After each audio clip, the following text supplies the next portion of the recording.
Hey everybody, this is Cameron from Obnoxious and Anonymous, and welcome to another Twin Peaks Thought of the Day for Monday, what is it, May 21st, 2018. You would think I would know that, considering it's the 1-year anniversary of Twin Peaks Season 3, 2017, The Return, I don't know, whatever they're calling it. Anyway, it's the 1-year anniversary of that. It premiered a year ago. This date, not today. It premiered on Sunday. So when I was posting things about it yesterday about being a year, people were like, it's a year tomorrow. I was like, but it was the Sunday. Now calm down. Anyway, so we're here. My guests today are Joey. How's it going, everybody? Long time no see. I know. And Mandy. How's it going? Good. How are you? Hal might join in if he's awake. I'm not sure what's going on, but may have a few other people coming in at some point. But without further ado, I want to introduce the newest member of the Obnoxious Anonymous team, and he is he's not quite obnoxious, not as obnoxious as all of us, but I'm sure one day he'll get there. Anyway, so he's making noises now. This is the newest member of the Twin Peaks squad here. So his jacket, his Letterman jacket, doesn't quite fit him yet, but he's he'll grow into it, and hopefully he won't be the next Bobby Briggs. Look at that face. He's just like, what on earth am I doing on YouTube? Confusion. But I'll tell you one thing. He loves YouTube videos. Like if you put on a YouTube video, he quiets down like real fast. So, he loves Collider Heroes and Jedi Council. But yes, he is the newest member of the Twin Peaks squad, but he is a little asleep and looks like he's wrapped in plastic right now, but he's doing good. Look at that face. He's like, what am I doing here? What am I doing on YouTube? What's happening? So sweet. Right now? I know. Exactly. He's like, he's looking at all of you on the Hi, screen. baby boy. Look at him. So cute. He's like, Can't even handle it. Oh, now he's confused. He's like, what is happening? Yeah. That's hilarious. All right. Anyway, so welcome to the Twin Peaks Thought of the Day. We haven't done one of these in a long time. I guess the last one I did was with Danielle, but it feels like that was a long time ago, even though it was probably like 3 weeks ago, whatever. But listen, when the show came back on, we were doing like 5 shows a week. Yeah. And that was just on this channel. Joey was doing 3 at least on your channel. Yeah. And of course, and then everybody that was on this channel, Annie and Vlog Lady, and all that, everybody was doing. Everybody was doing multiple videos a week. So, so when everybody's doing this whole Twin Peaks rewatch now, like that's fantastic. That's awesome.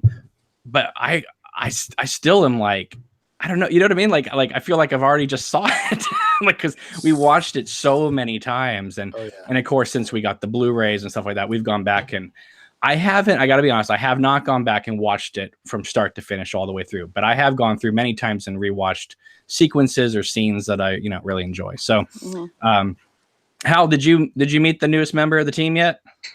No. Oh, here, one more time. So sweet, man. Yeah, I saw you posted the pictures. I didn't even know your wife was pregnant, man. You never talked about it. Well, no, because we're very private people. Well, that's sweet. What's his name? I don't think she really wants me to say it out loud yet on the internet. Cool. So, but anyway, how about you guys? Have you gone back and watched it from start to finish again? Like all the way through? Like some people tried to do it like in one sitting, which I think is insane, but all right. When I got the Blu-rays, I started I made it up to, I think, episode 8. And then I was like, that's far. And I just never went back to it for whatever reason. So, but it's in there. And I think, when it was originally airing, after every episode, I would watch it probably like 3 or 4 times that week. Mm-hmm. So I just needed, when the Blu-rays came out, I thought, okay, this is great. I'm going to rewatch and going to be crystal clear, way better sound, way better picture. And then I wasn't ready to go back into the whole thing yet. So yeah. I felt the same way. I went back all the way up to 8. And then that's where I stopped as well. I saw that part 8, the explosion, and I felt satisfied. I didn't really need to go on after that. Even though it gets so much better after 8, but it was just like I don't know. I guess I All the needed a stuff break. after 8 is still kind of fresh, I guess. Yeah. And I don't know about you guys, but I mentioned this the other day, which was like if you go back to the original series, I can tell you, you can mention an episode, I'll tell you exactly what happens in every episode. Because this is, I wouldn't say, because the original series is kind of like one long story too, but because this is like technically one long major piece of work, it all blends together to me. I can't tell you what episode Dougie did this and that. I can't do it. I know what happens. I can tell you it's probably before part 9 or, but I can't tell you like, well, in episode 13, this is what happens to Dougie. I can't do that.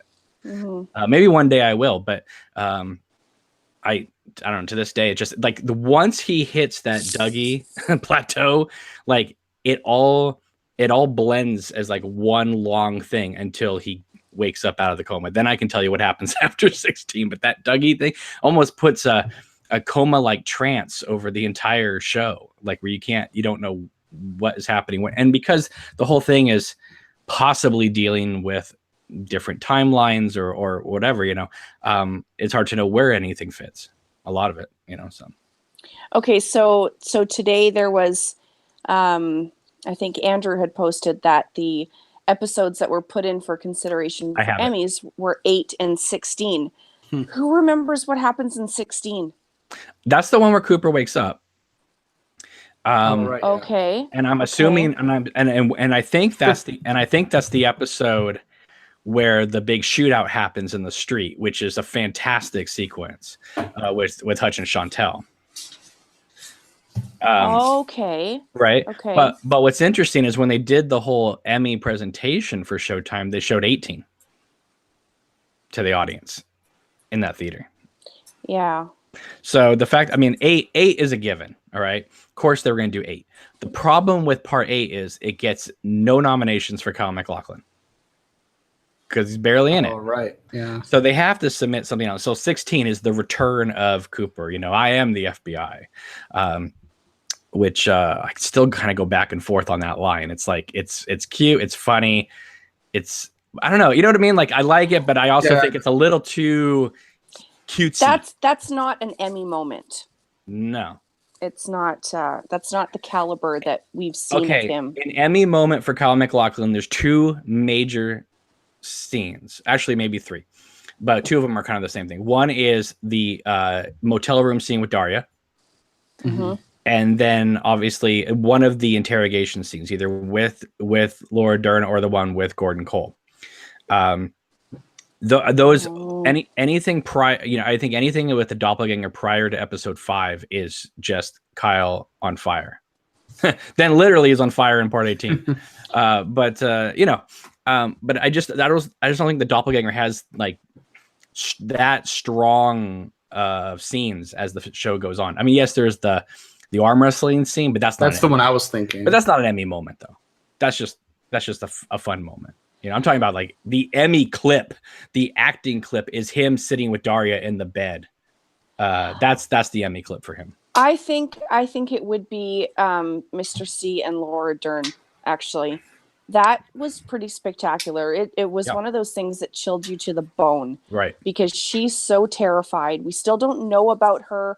We don't know what side she's on, and she is genuinely afraid of what's happening. And he is stone cold Steve Austin in like the creepiest way possible. But it also helps that the follow up is her in the parking lot talking with Gordon Cole. Like it follows it up. It's not one of these things where you have a strong scene and then we drift over here for a while. And like it when Lynch decided to fire on all cylinders in this show, where like there'd be like 2 or 3 episodes of kind of like just kind of meandering maybe, and then all of a sudden one episode was like boom boom boom boom boom boom, like so much like story and plot. Listen, I love it all, but I loved it when we hit the gas and we started going through all this stuff. I thought, oh my God, if we got 18 episodes of that, like how what we could have uncovered. Norman in the chat is saying, but it's interesting that episode 16 being submitted is interesting because Cooper's in a coma the entire time, which is true. Like that's not real. I guess they're counting on that Cooper wake up moment to be the Emmy moment. And I'm saying no. I guess you know why? Yeah. You know what? Because 8 has him as the doppelganger, and then 16 has him as Cooper. So that they fear that's going to be the lock for the nomination. And I listen. Do I think he's going to get nominated? Yes, but I almost think that the first 4 episodes, the ones that they dropped that first night, are almost in many ways the strongest episodes of the whole thing. There's a reason why they dropped all 4 in one night. Well, and you go back to even part 3, like in the Purple Room, even his acting in that with, being silent, just his mannerisms, how he looks, that was brilliant on its own. Yeah. And the 16, I don't think you should base a nomination based on emotion, which is what we got in part 16. That was strictly emotion of, yes, Cooper's awake. I was like everybody else. I was jumping up and down, screaming, like freaking out. But it wasn't a tour de force performance. It was the part of the story that we were really excited about. And it was short-lived. Yeah. I mean, he wakes up and boom, we're done. he's Cooper for 5 minutes, and then hey, are you Freddy? All right, good, get him. It's like, I don't know. What about you, Hal? Well, I haven't rewatched it.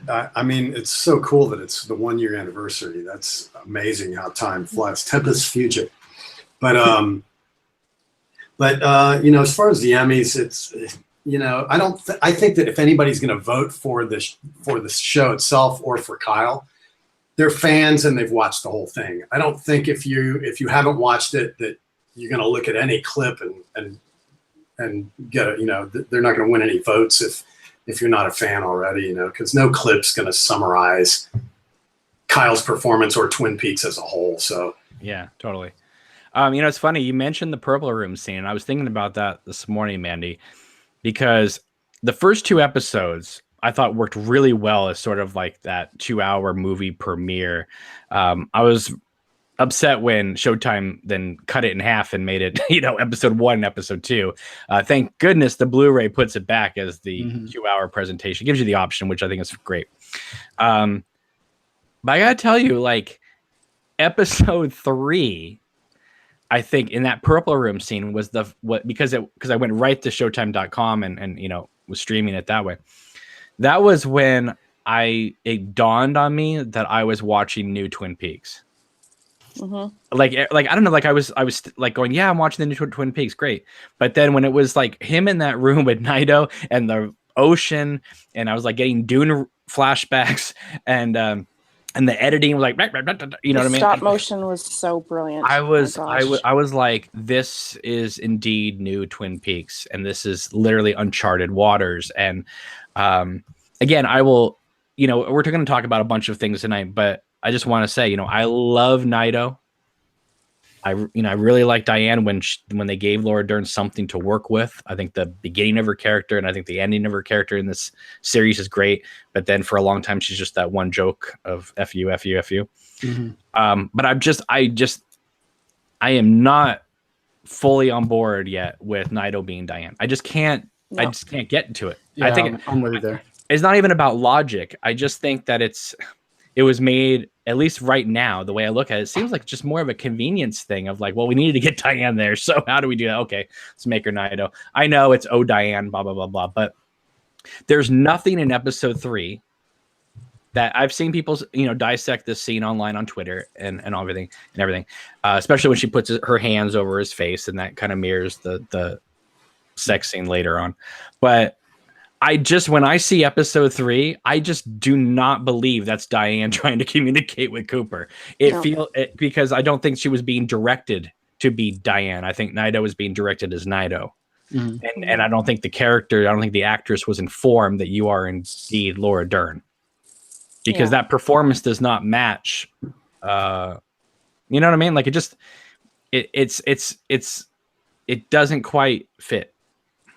I agree that Diane Naito thing doesn't gel for me either. Also because of her eyes, I was in the back of my mind, I kept going, that's the magician who longs to see, or I was thinking along those lines. And that is brilliant. And that is honestly brilliant because that fits into the lore. Yeah. And if that had been what it was, that would have been incredible. Just like if Richard and Linda had been Audrey and Annie's kids, like that would have been amazing. Yeah. But again, it was like, if there's one thing I got to say about the series, is it kept you on your toes, because every time you thought it was going to go possibly this way, it went this way, which is not a bad thing. However, what makes it sometimes a bad thing is sometimes you need to go this way, because if you're constantly surprising people, you can surprise us, you can shock us, but it won't match up on the rewatches. Like, it works in the moment, but it just like for instance, the perfect way of that is everybody thought, as far as I was aware, that the Mitchum brothers were going to end up killing Hutch and Chantel. They were going to be at the house, and the Mitchum brothers were going to be stalking up the house, and then they were going to meet, and there was going to be a big something, and probably Hutch and Chantel would get killed by that. Well, we didn't get that. We got the Polish accountant, which literally came out of nowhere, but it was the right kind of nowhere. That worked. Where it came out of nowhere, just like moments in life, but it worked. It was amazing planning and staging and filmmaking, and the acting was great. But then there's just some other things where it's like, okay, I understand you want to take this left turn just to keep it fresh, but that does not always make it like gel as like when they say this is a movie. I kind of don't agree. I think that they filmed it as one long piece, and that makes it more of a feature film shoot, but it doesn't gel as one like film story, because it's so like shifty and this way and that way, and 18 is not the ending of the movie that we've been watching this whole time. It almost seems like it's the beginning of another thing altogether. So yeah, I mean, again, it's like, while I enjoy it all, I mean, you can't say that it was just like even if you enjoy perfect moments in the thing, when you combine it as one long piece, it almost seems like a giant rough cut that you would still mold and shape and stuff if you were going to bring it down to a, some sort of consumable level at one point. But it's hard to say that without making the whole world like think you disliked it, which you don't, but Absolutely not. I think that Cooper and Diane at the beginning of 18 is fine. I think the ending of 18 is incredibly strong.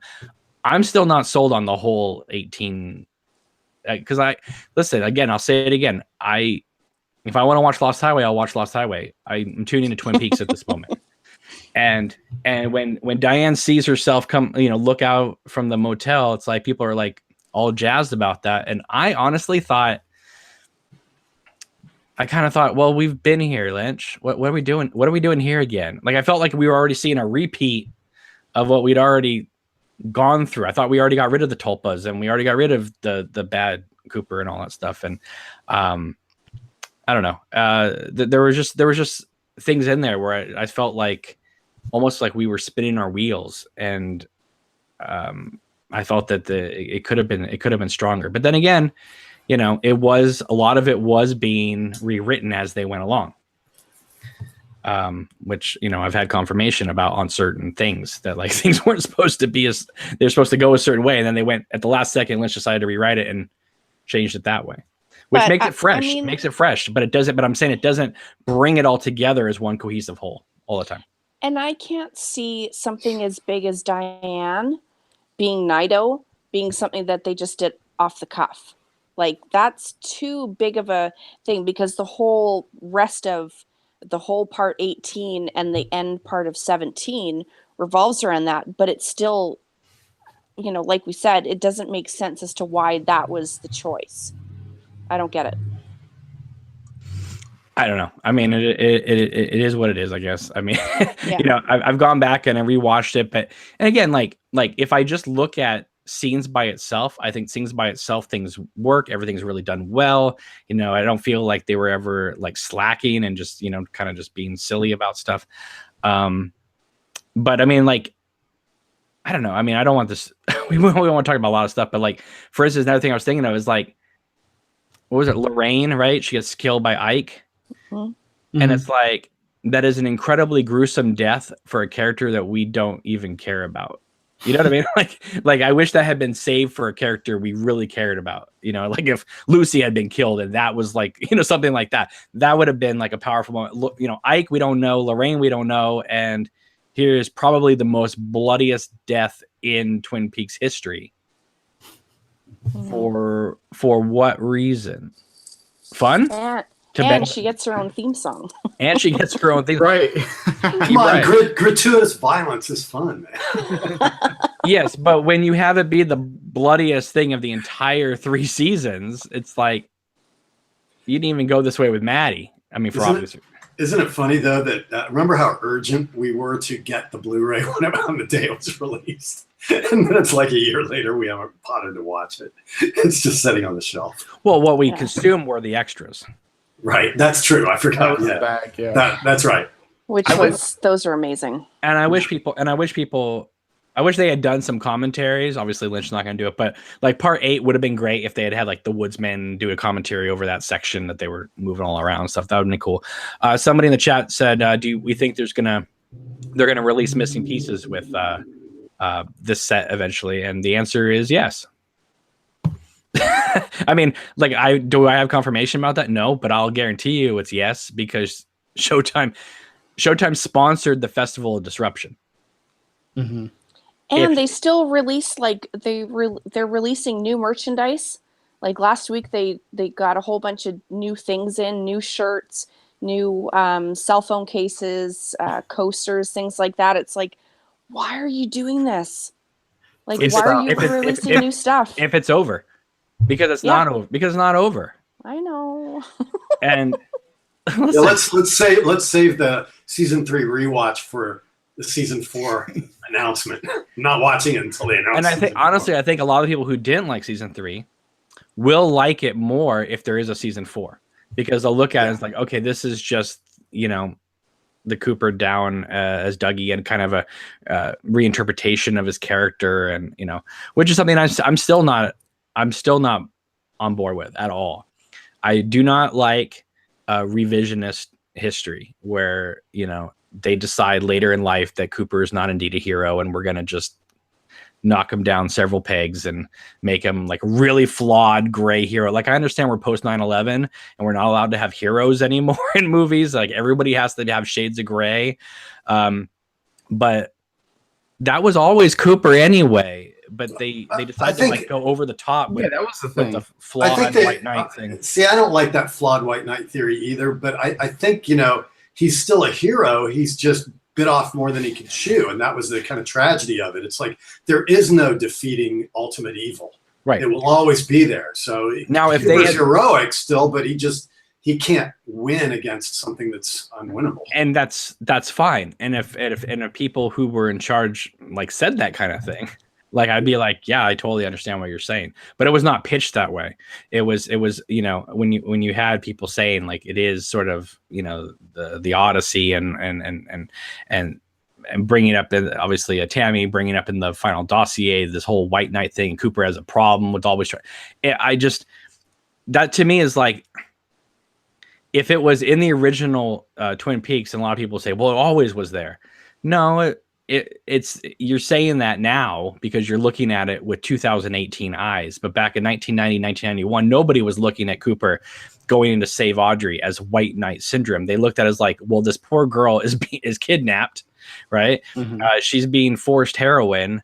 This is his job.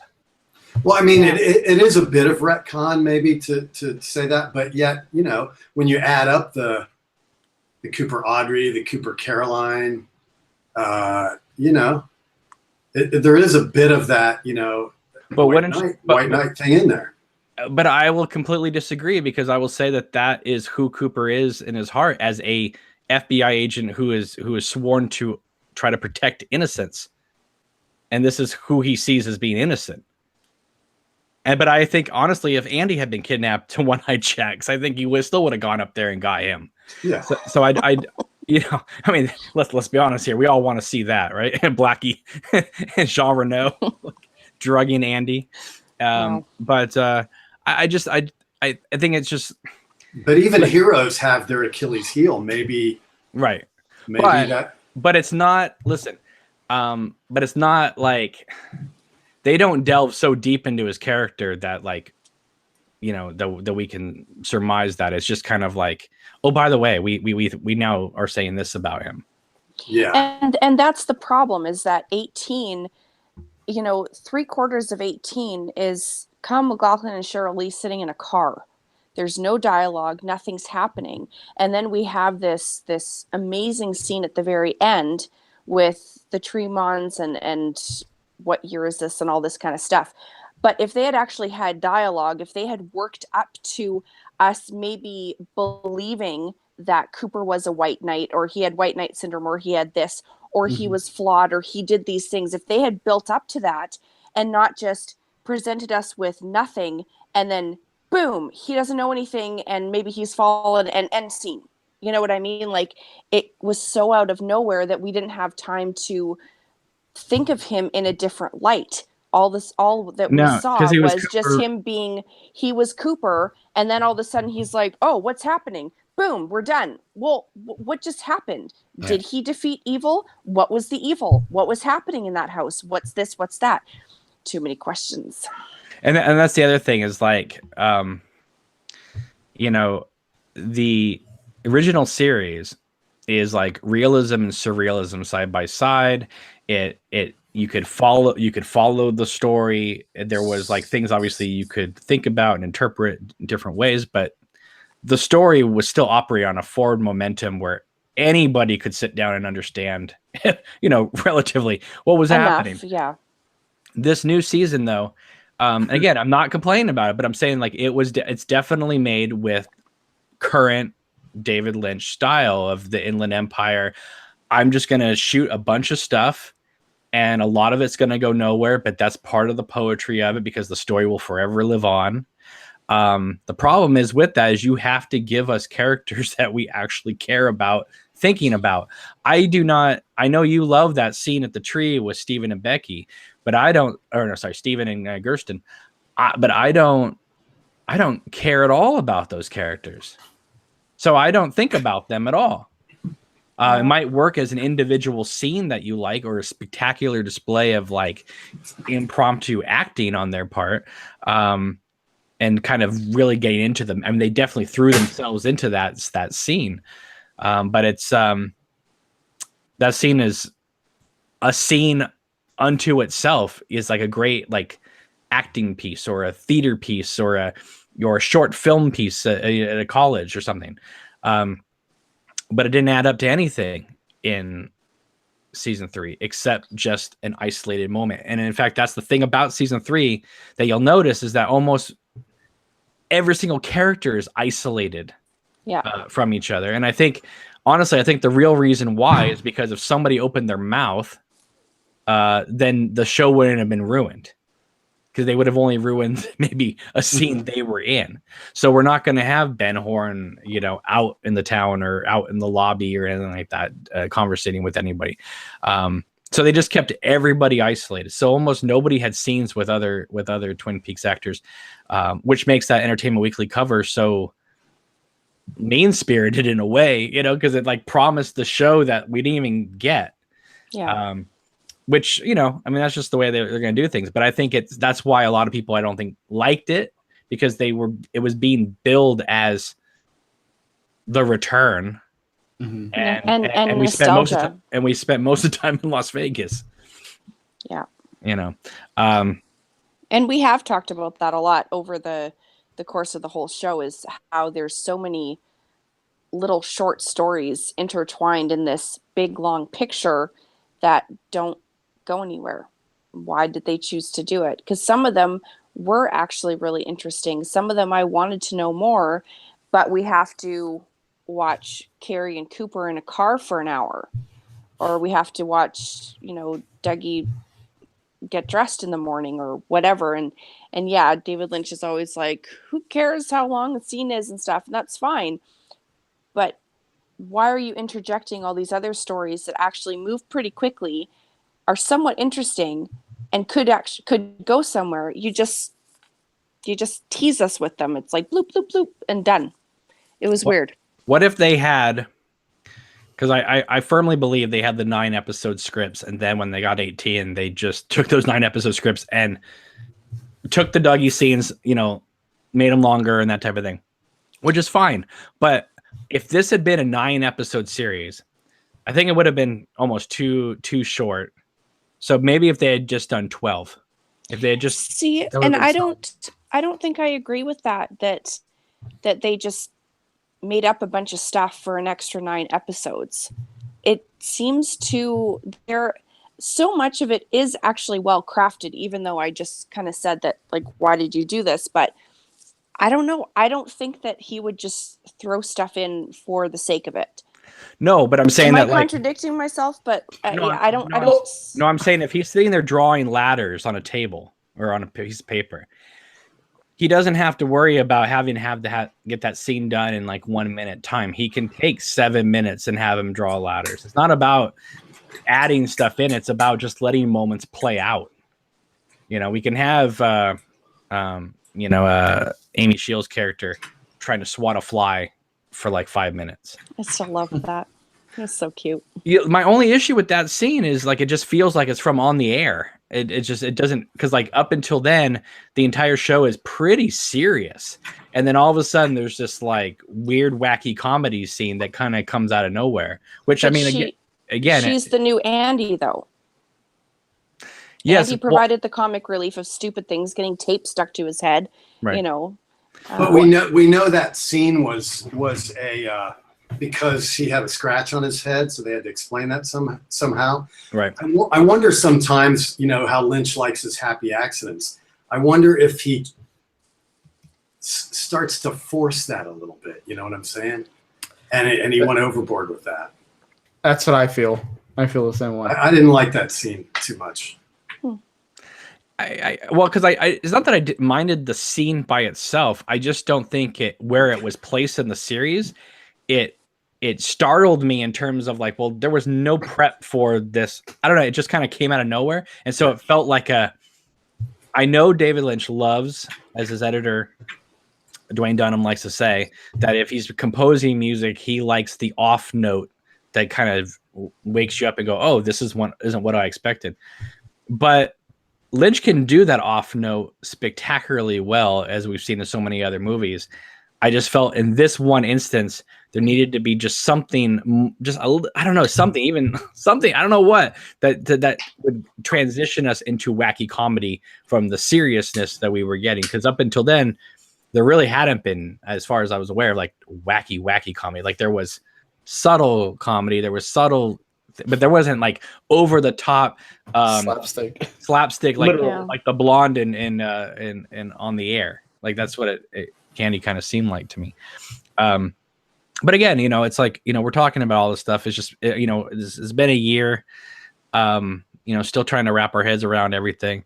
Overall, I mean, I'm going to tell you, like, I really loved it. I really do love it.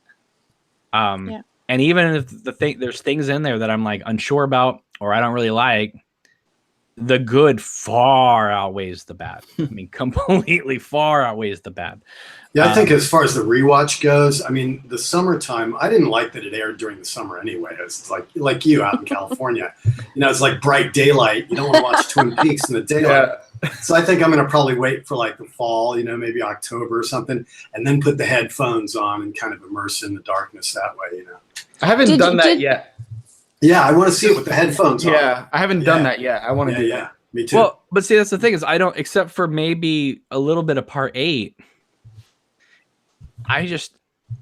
the one thing about season 3 that I didn't feel like the original series is that I didn't think it was that scary. No. A lot of it was just in the daylight, just kind of hanging out. There wasn't like, the original series, I will say, is like truly scary. And that's because of Frank Silva. Well, no, but I'm saying it's mysterious. It's moody. The Black Lodge is moody. This Black Lodge was so bright that I literally on a video podcast told Sabrina that it was CGI. She goes, "No, it's not. It was a room." And I was like, "Well, it certainly doesn't look like a room." So yeah, there were never those moments like you're having a nice moment, then all of a sudden you cut to like Laura Palmer's living room, and you're like, what is about to happen? You get the dark, moody music, and then you start feeling tense and anxious. There wasn't really that many moments like that. At least I feel. SBF 50 says it's hard to rewatch all the Dougie stuff because you just know now that it's just a big waiting game, which is something interesting that Kyle himself said, that in the original script, apparently there was a lot more of like Cooper waking up moments and things like that. And Lynch cut them all out so that it would just be continuous Dougie until he woke up from the coma. What? Now I don't know if that would make things better. You know, if Lynch made the wise decision, like, it doesn't work, or whether he just did that to suppress the Cooper until, you know, he actually wakes up. I don't know. I mean, you know, we may see some of those things at some point. We may not. Who knows? Can you explain that, though? What are you talking about? Cooper waking up scenes. Like, there were more of them sprinkled throughout. You know how like he kind of sees the heels of the shoe, and then like they're like, or like him like hitting Ike. Like I guess there was more stuff like that of Cooper like coming through. Oh, okay. And he trimmed a lot of those back apparently. Maybe he thought it would diminish that final moment where you woke up, but right. I think it would have made it better. I like those moments where you start to see him bleed through, and there should have been more. It's hard for us to know that without seeing what it was. True. So like when I've listened to people say like, well, that would have been the better version. We don't know that. No. Yeah. You know, Lynch is a smart man. If he felt like it wasn't going to work, you know, he had 18 hours here. I mean, he could have, trust me, if it worked, he probably would have thrown it in. But, he probably thought, well, you know, we're going to have the big Cooper awakening moment. My only issue with the awakening thing is if you're going to bring Cooper back, that is a big triumphant moment here. And then it's just immediately just, there's no triumph in it. It's just like the triumph of his is him just waking up. There's not like Cooper wakes up and starts kicking ash all over the place or something like that. It's like, Harry, you got the coffee on? And then that's it. And then we live inside a dream. And then that's it. You know what I mean? It's like, that's our big Cooper moment. I don't know. What about move over Janie?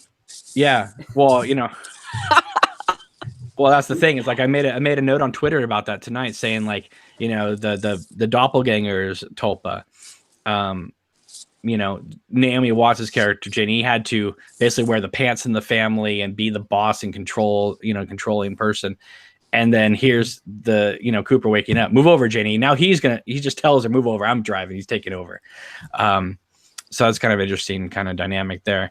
But I think that if Cooper had come back and done something in those last 2 episodes that just knocked our socks off, like really, like, as you know, Cooper fans, I don't think you would have gotten the complaints about Dougie that you still get now. I think if there was a huge payoff after Dougie, I think a lot of people would be more forgiving of it. But because I think you're also right, because you mentioned before that if there is a season 4 and it focuses on Cooper, Laura, or Carrie, or whatever, and maybe, you know, Grace Zabriskie and Ray Wise come back a little more, and they make that core group, you know, and there's a season 4 and Cooper's Cooper, it will temper a lot of the Dougie season 3 stuff, because now you'll know it leads to something else.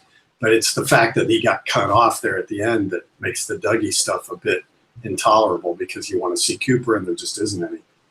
Right. Nick in the chat says the whole point of the show is that we never get Cooper back.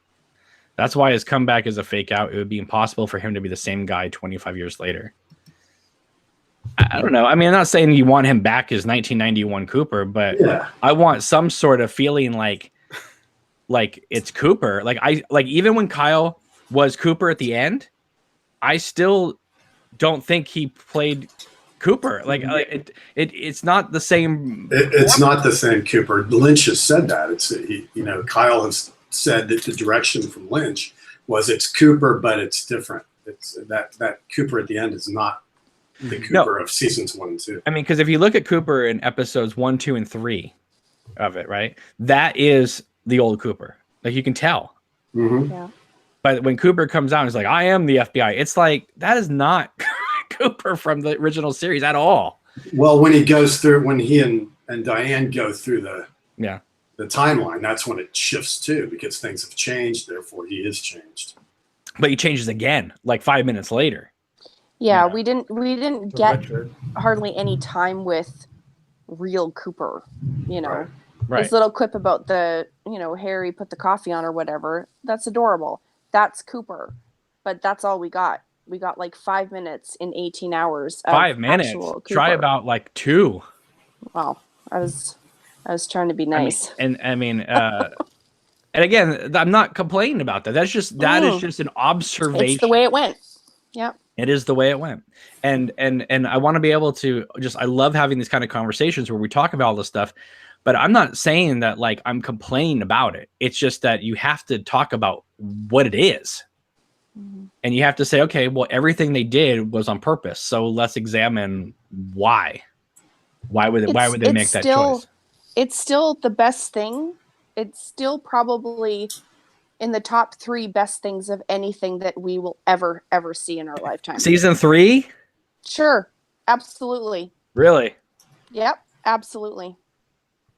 Again, I go back to part 3. Have you ever seen anything like The Purple Room? It's a bloody masterpiece. It's so beautiful. And it shook me to my core. Like, what is happening here? I love everything about that scene. Yeah, that was one of the most surrealistic things ever. Right. Yeah. I listen, like I said, I love season 3. But what I loved most about it was hanging out with all of you through the whole summer. Whereas the original series, I had to kind of endure by myself. A lot of people had to endure it by ourselves. There was not really an internet out there. I understand there was some sort of chat board out there, but I didn't know about it. And it certainly was not a public thing that everyone got on a chat board and talked Twin Peaks in 1990. You mean you enjoyed it by yourself? You didn't endure it by yourself. That implies it was a chore to watch. No, it was enduring because you enjoyed it, but you then had to just keep it inside. Yeah. There wasn't I had some friends that watched it, but it wasn't like us all getting together after every episode and discussing it or doing the watch alongs and stuff like that. Like that is a whole different experience. Yeah. So while I love season 3 and respect it a lot, I'll never be able to remove it from the experience that we all had. Like the what we did on our channels is part of season 3. Yeah. And so it's hard for me to just watch season 3 by itself and be like, it's in the top 5 greatest things ever, because I don't know if that's true or not, because I'll never be able to remove the whole experience from it. Now, the experience, I will say, is probably in the top 5, but it's not like, I can't separate it. Yeah, you'll never get that rush again of the new and the discussion. Yeah. It's like if I rewatched Lost, it wouldn't be the same, because in between I was talking to people at work about it and listening to the podcast and deciphering the clues and all. It's going on Lostpedia. Yeah, a rewatch experience would not be the same. No, in fact, I've known people who have like binge watched it for the first time and just watch all 6 seasons in a row. Listen, does it work? Sure. Do you get the same experience? No. It's a completely different experience than watching it week to week, analyzing everything, going to the message boards, finding out that oh god, I can't remember. What was that that mathematician that Faraday, right? Was it Faraday? What was the whole thing? The constant, and to find out that there's actually something called Faraday's constant, and that's crazy, right? I mean, there was so much thought going into that thing. Totally. But okay, we're gonna come back. We're gonna come back to it, but there's a lot of things we got to talk about. First thing we got to talk about is this. I got the Shout Factory Blu-ray of Wild at Heart. Mine is over Me there. too. Okay, hang on though. Don't get too excited. Me too. I know. Too It's excited. flawed. Okay, so here's the deal, guys. This disc actually has been pushed back to August 21st. Which is, I like that date actually, because August 19th is the day that Wild at Heart premiered in the US on screens. So I like that date. However, the reason why I got postponed is because apparently this is a flawed disc. Now I looked into it, and apparently the only flaw is that the menu is silent. And I guess they wanted music on it. I don't know if that's true or not, if that's the only flaw or not. So Amazon, knowing that they were sitting on a pile of discs that were going to be having to be returned, they couldn't wait to ship it out. They quickly sent this out the moment Shout Factory said they were going to do a recall. That's right. I was like 3 days early. No way. Yeah. So anyway, when Shout Factory issues their recall, make sure you have your receipt saved from wherever you got it from, and so you can get your new and improved disc. The best thing about Shout Factory is they do not make you send back your old disc, so you'll have two discs of it, which is awesome. How are you going to get a receipt if you ordered it from Amazon though? You show them your Amazon. You show them your Amazon receipt, your orders. Okay. And you just copy, you just do a screenshot. Gotcha. Here's the order number or whatever. Yeah. Now Mandy's friend Andrew got this already, and he told me that the deleted scenes are still in work print quality, like the lime green set. They did not go back in and remaster them in HD. Oh, did they put that scene in that you wanted? Which one? With Bobby Peru's head being blown off? Yes, they did. Oh, they did. That's great. But they did not put it in the film. They did it as a 2-second extra. Okay, well, at least you got it. No, I'm upset. Yeah, I want it restored. It's 2 seconds. Put it back in the movie. Yeah. It's the version that won the Palme d'Or. Like, can't we get that version, please? Okay, well, the Palme d'Or didn't win that. It didn't win the Palme d'Or because they saw Bobby Peru's brains. No, but that was the version that won.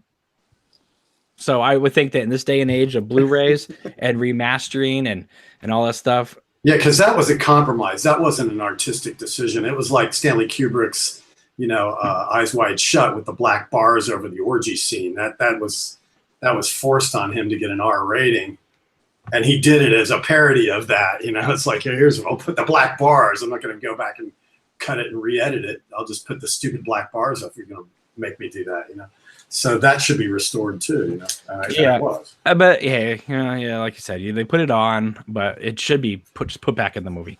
Yes. They have it on Blu-ray overseas that way. So why can't we get it here in the States? It's 2018. It's been 28 years, people. Again, gratuitous violence lives. Grievous head wounds, man. Yeah. However, Shout Factory did put a scene from the latest Blu-ray. First of all, it's great to have this thing on Blu-ray because no one wants to pay $85 for the Twilight Time Blu-ray. Yeah. And most of the extras are the same as the DVD extras. So, my lime green box set just got devalued. Yeah, pretty much. But they put on a clip on YouTube from the movie, the one where Sailor sings the Elvis song, right? Love Me Tender. No, the one in the club. The one in the club. Oh yeah. Treat Me Like a Fool, right? Treat me like a fool. Yeah. So good. But they labeled that scene on YouTube as Wild at Heart, Nicolas Cage, emo rock star. Sailor Ripley. Shout Factory actually did that? Yes. Sailor Ripley is not emo. They're marketing to the millennials. No, you're out of the demographic now. No. That is the stupidest thing. Sailor Ripley is not emo. No. He's got a lot of the same power he had. Are you telling me Elvis was emo? No. All right. Well, Emo Elvis. gospel emo. Wow. Elvis could be emo. A little bit. Yeah, SBF 50 says Nicolas Cage is so great in Wild at Heart. I've shown this movie to people, let's say in the last 10 years, who hate Nicolas Cage. And they go, Nicolas Cage in this movie? Yeah. And then when they say it, they go, oh my God, he used to be good. I was like, that's how I felt. You hate Nicolas Cage, watch Wild at Heart and Vampire's Kiss, and you will love him. There's a few performances that he's done where it's like, that is amazing. I mean, like Peggy Sue Got Married, man. Oh, yeah. When he goes, my wang. Well, I love that. There's that. And I mean, of course, Leaving Las Vegas is fantastic. Oh, yeah. But Wild at Heart, I would say, is the I know he was in Moonstruck and that type of thing, but Wild at Heart was like the first time I think that people saw Nicolas Cage as like a man and not just like, oh, it's little Nicolas Cage, you know, because he has such. I've never seen it before. I've never seen it since. He has such power as Sailor Ripley, and of course Laura Dern just meets him as Lula. It's perfect. I love that. It is perfect, and in fact, in a way, I think David Lynch loved that experience so much that he's been kind of chasing the dragon with Laura Dern ever since. Mm-hmm. And it's just never been quite the same. I mean, Inland Empire is not trying to be Wild at Heart, but it's there's just no way you're going to connect that character of Nikki or whatever to Lula or even to Sandy. Like you cannot believe that Sandy and Lula are the same actress in Blue Velvet, you know? So, true. All right. So let's go to the next thing, which is, I guess let's talk about the Festival of Disruption that happened. We need Annie on here. Yeah. Well, Annie was there. Caroline was there. She flew all the way from Europe to go. Wow. There were a lot of other people that were there. I've seen clips online of like fireworks shows. I mean, it looks fantastic. Mm-hmm.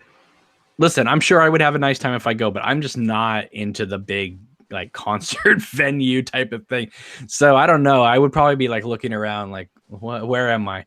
But they did have like a talk with Kyle MacLachlan and Isabella Rossellini, which shocked me. Mm-hmm. I didn't know she was still on speaking terms with David Lynch because he's never used her since Wild at Heart. But anyway, apparently it was a lovely talk, and Naomi Watts came, and Mandy's boyfriend George Griffith was there, who they apparently had him selling at the merchandise table, so you could have just walked up to him anytime, Mandy.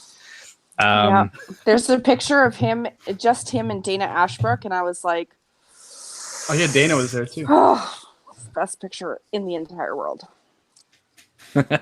Yeah, but you know, Annie was there, and she met Kyle, and she met Dana, and you know, so she's just kind of gone on a whole like David Lynch stalking spree as of late, because she like flew out to LA to see his talk, and then she flew out to Festival of Disruption. She's going to the Twin Peaks Fest, so I mean, like she just like full on is immersing herself. I was so gonna go, but I was coming back from Utah that day. Yeah, I would have gone. Yeah. And apparently, I mean, there were tickets available. So, I mean, it's not, I mean, it looks like it's popular, but it's not selling out. Yeah, there's still tickets for Sunday left when I checked. Yeah. The only thing you couldn't film was David Lynch's talk on transcendental meditation. Everything else you could film. So there's a lot of great clips out there. So, but David Lynch did come out and say that he hates social media reactions on to film. So he doesn't like it when a movie comes out and then like then we come online and talk about his episode. He says, unless you're a poet, words will fail you, which made me laugh because at that point everyone posted that on Twitter, and I'm like, you're now writing words, so like don't quote him. Uh-huh. But yeah, he doesn't like people tweeting and stardust and all that stuff. He wants you to think about it for a long time before you even discuss it. And that's fine, but that's not realistic for this day and age. So, well, you know, this was a guy that used to say that if you watched a movie on your cell phone, you know, you're insane. So yeah. And even his own. I think that's true, but well, it depends on what you're watching. If you're watching Lawrence of Arabia for the first time on your phone, that's a little different. That's what he's talking about. I don't think he cares if you watch an Adam Sandler movie on your phone. Well, I would argue that today's films are mostly consumable in that way. That there's not a lot of films anymore that I would say are films. You know, I understand like things are shot on digital and stuff like that, but like I used to say there's films, there's movies, there's flicks, right? They don't make a lot of films anymore. They make a lot of movies. And movies I don't mind checking out on my phone, like Thor Ragnarok. Like it was fun. It was a good time. But it was the kind of movie where I don't mind watching on an airplane on my phone. I mean, Joey watched the first 4 episodes of The Return on a plane. Yeah, they had it in the back of the seat. They had the little screen, and I watched the first 4 parts. That's all they had. Wow. I was like, this will get me through the 4-hour flight, so why not? Well, And did they black out the chest of the statue? Mm-hmm. Oh, they did. With the little black bars everywhere. Wow, crazy. Stan is leaving. He says, "I was hoping they would take questions." Well, people throw out questions, and I'll get to them. What's your question, Stan? Yeah, I don't see a question here. Steve is in the chat. He just woke up. He says it's 3:15 in the morning, but I couldn't miss it live. Faithful, awesome Steve. I don't think Steve sleeps ever. Yeah. He's always awake. Yeah, and a lot of these people only got on Twitter because of the Queen of Hearts campaign, and then they stayed. Yeah. which is quite fun. All right, well, while you guys are getting some questions in, we'll go to the next topic. Next one is the Log Lady documentary that's being made. I don't know his name off the top of my head, but he played the magician in Mulholland Drive, the one that's on the stage, and he's like with the. That's so random. He's the guy who's making it, and what gives me hope too, Hal, is that I think one of the producers of it is made the I Don't Know Jack, which I love. Oh, good. Which is why they're calling it I Do Know the Log Lady or something like that. What's the title? It's called I Knew Catherine the Log Lady. Okay. Or as Jack Nance would call her, Catherine. Catherine. Yeah. So they're trying to reach $250,000. They've already raised $31,000 with 25 days left. Okay, listen. Totally support it. Totally tweet it out. Totally talk it up. Totally donate to it. But if you think for 1 second that this movie is not going to hit its goal, you're insane. That thing is going to hit like $300,000. There's no 25 days left. It's still they've already raised 31,000. Like this movie is going to get made. There's just no doubt about it. I haven't read too much into it yet, so. But $250,000. I mean, that's quite a bit. They said Lynch has already done an exclusive interview for it, so he's back. Oh wow.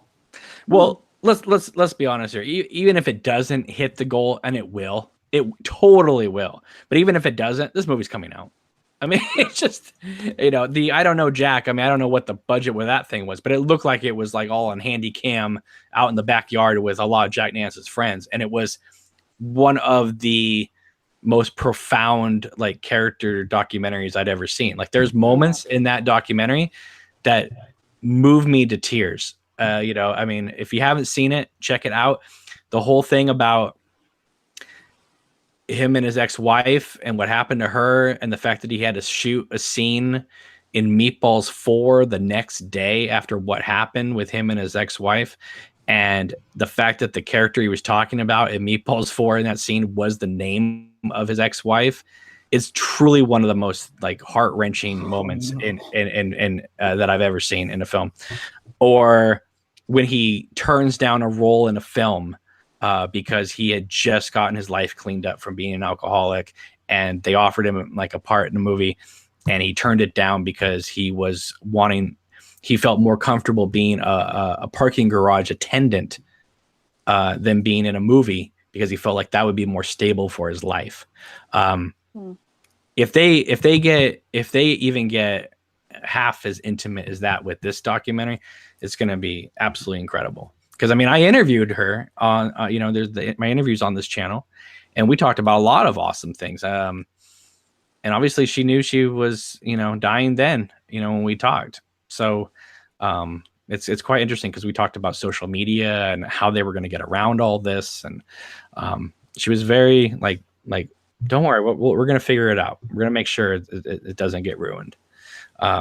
So how do you not ruin it in today's social media? You close up shop and you hightail to LA and you get inside a studio and you shut the doors, which is what happened. I mean, I was just in Snoqualmie, a couple months ago. I found out a lot of things that they had planned to shoot in a lot more locations up there. And then after the whole Everett, Washington, Laura Palmer thing that hit TMZ, most of those got canceled up there, and they moved the whole thing to LA. remember Zoe, who's been on the show. She, who played the girl in the convenience store. That was supposed to shoot up in Washington. I think it's her birthday today too. It is her birthday. Yeah. Happy birthday, Zoe. Yes. What? I know. I posted a thing on her Facebook page. I wrote out a whole Gossip Girl monologue for her on there.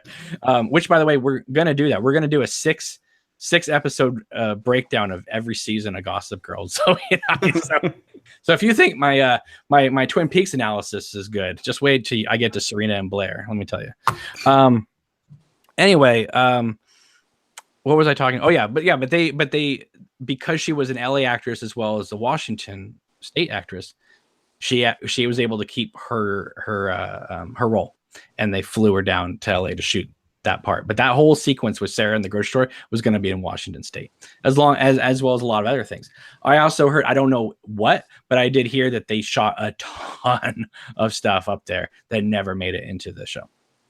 So who knows if we'll ever see it as missing pieces or not, but there is a lot of material that they still have not shown us. I mean, if he shot 5 hours for Fire Walk with Me and 5 hours for Wild at Heart and 5 hours for Blue Velvet, and those were 2-hour movies, how much did he shoot on an 18-hour movie? I understand their schedule was tight, but you can still keep the camera rolling a little bit. So we will see. But yeah, I knew Catherine, the log lady, definitely, tweet it out, tell people about it, support it. But it's going to happen. It's just, I mean, I'm not telling people to just kind of forget about it, but this movie will get made eventually somehow. And I can't wait to see it because I'll be one of the first people to buy it. And I haven't looked at the Kickstarter, but if one of the things is that you get to own a Blu-ray of it, I'll pitch it right now. I haven't read the perks on it yet. I haven't checked it either. But that would be something to own. All right, let me ask you this. At the Festival of Disruption, David Lynch on stage says, "I love tobacco. It's phenomenal." I told you, man, he needed to come on and just smoke one with us. Listen, I love the man. I know he smokes like a chimney, but is that really the most responsible thing to say?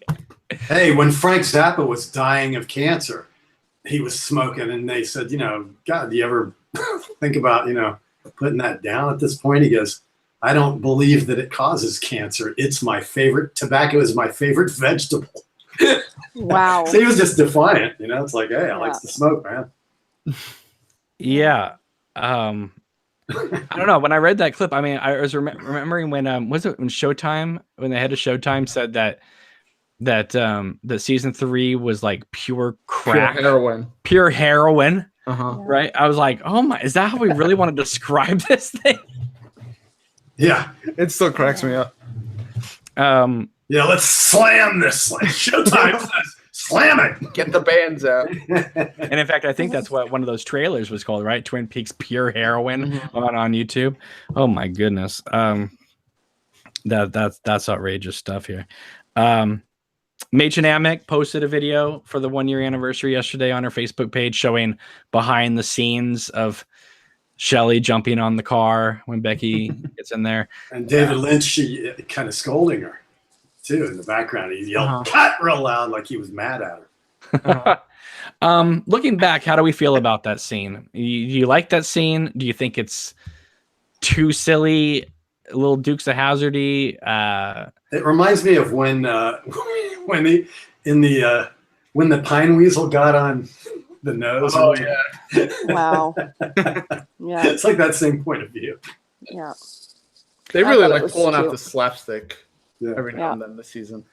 Millie says the perks on the Log Lady documentary is amazing.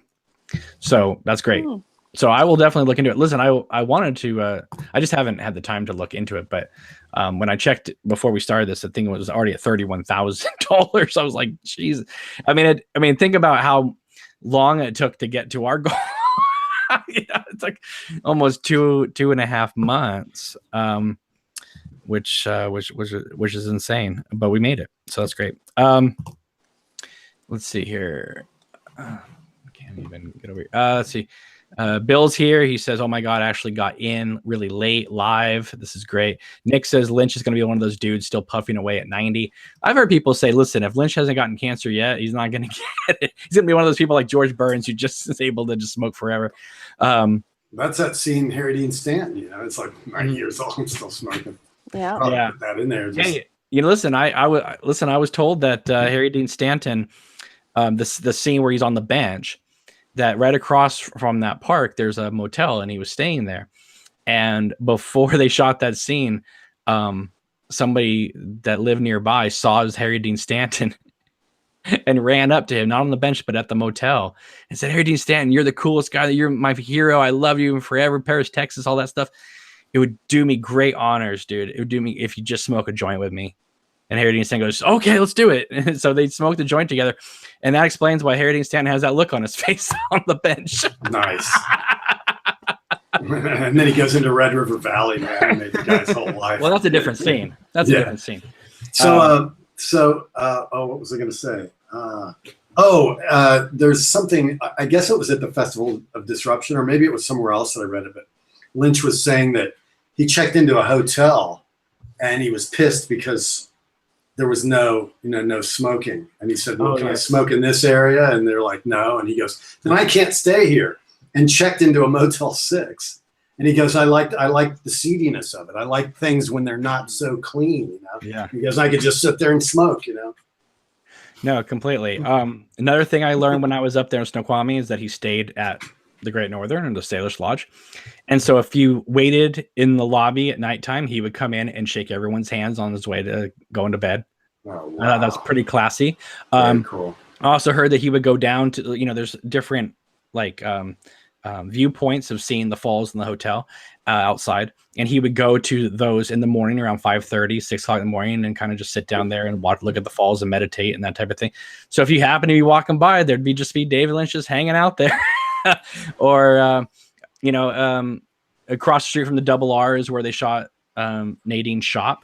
And the scenes where she's watching the TV, he apparently tried to shoot those on Friday night at 8 o'clock. And right outside at Friday night, 8 o'clock in downtown North Bend is like an American Graffiti with like all the kids just driving around all the time. Crazy. So he would be standing outside waiting for the cars to go away so he could shoot the scene. And so people would tell me like, yeah, you just be walking down the street and there'd be David Lynch just standing on the sidewalk smoking, waiting for all the cars to go away. Wow. Crazy. That's a missed opportunity. That's like one of those where, like the way that John Lennon got killed, where you could just walk up to him, he would just walk in and out of his apartment and walk up the street with you and stuff like that. Well, I think, God, why didn't I go visit him? Well, that's the thing. It's like, if you're not in LA and you're not in New York, right? Then like when you're filming in other places, it's not like LA and New York has everything on lockdown all the time. But if you like go and, if David Lynch was shooting The Straight Story, you could just probably walk up to him and be like, "Hey, how's it going?" Because it's like they're in the middle of Iowa.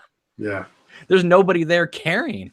Right. When Billy Bob Thornton was shooting Sling Blade, he talked about how there would be like 2 kids that once in a while walked by while they were shooting and like, "Hey," like no one cared in Arkansas that they were shooting this movie. and he just goes, French fried potatoes. French fried potatoes. Yeah. Yeah, Nick says Mark Frost said that they wrote the return script via Skype because he didn't want to breathe Lynch's secondhand smoke. Right. Yeah, I mean, I heard some things about episode 18 that were never shot, but apparently were on standby if you wanted to shoot, which is kind of cool. But they never did shoot it. But I don't know. I'll say that for another one. But another time. Yeah, I mean, it just seems like he was incredibly approachable, like at all times when he was shooting up there in Snoqualmie. And I think that when the TMZ thing happened and the Periscope thing happened, I think that just kind of killed it. It was like, you know what? Enough of this. We can't do this. I mean, of course. The other way of looking at it is like, what the heck are you doing shooting the last scene of the show in front of an entire neighborhood of people?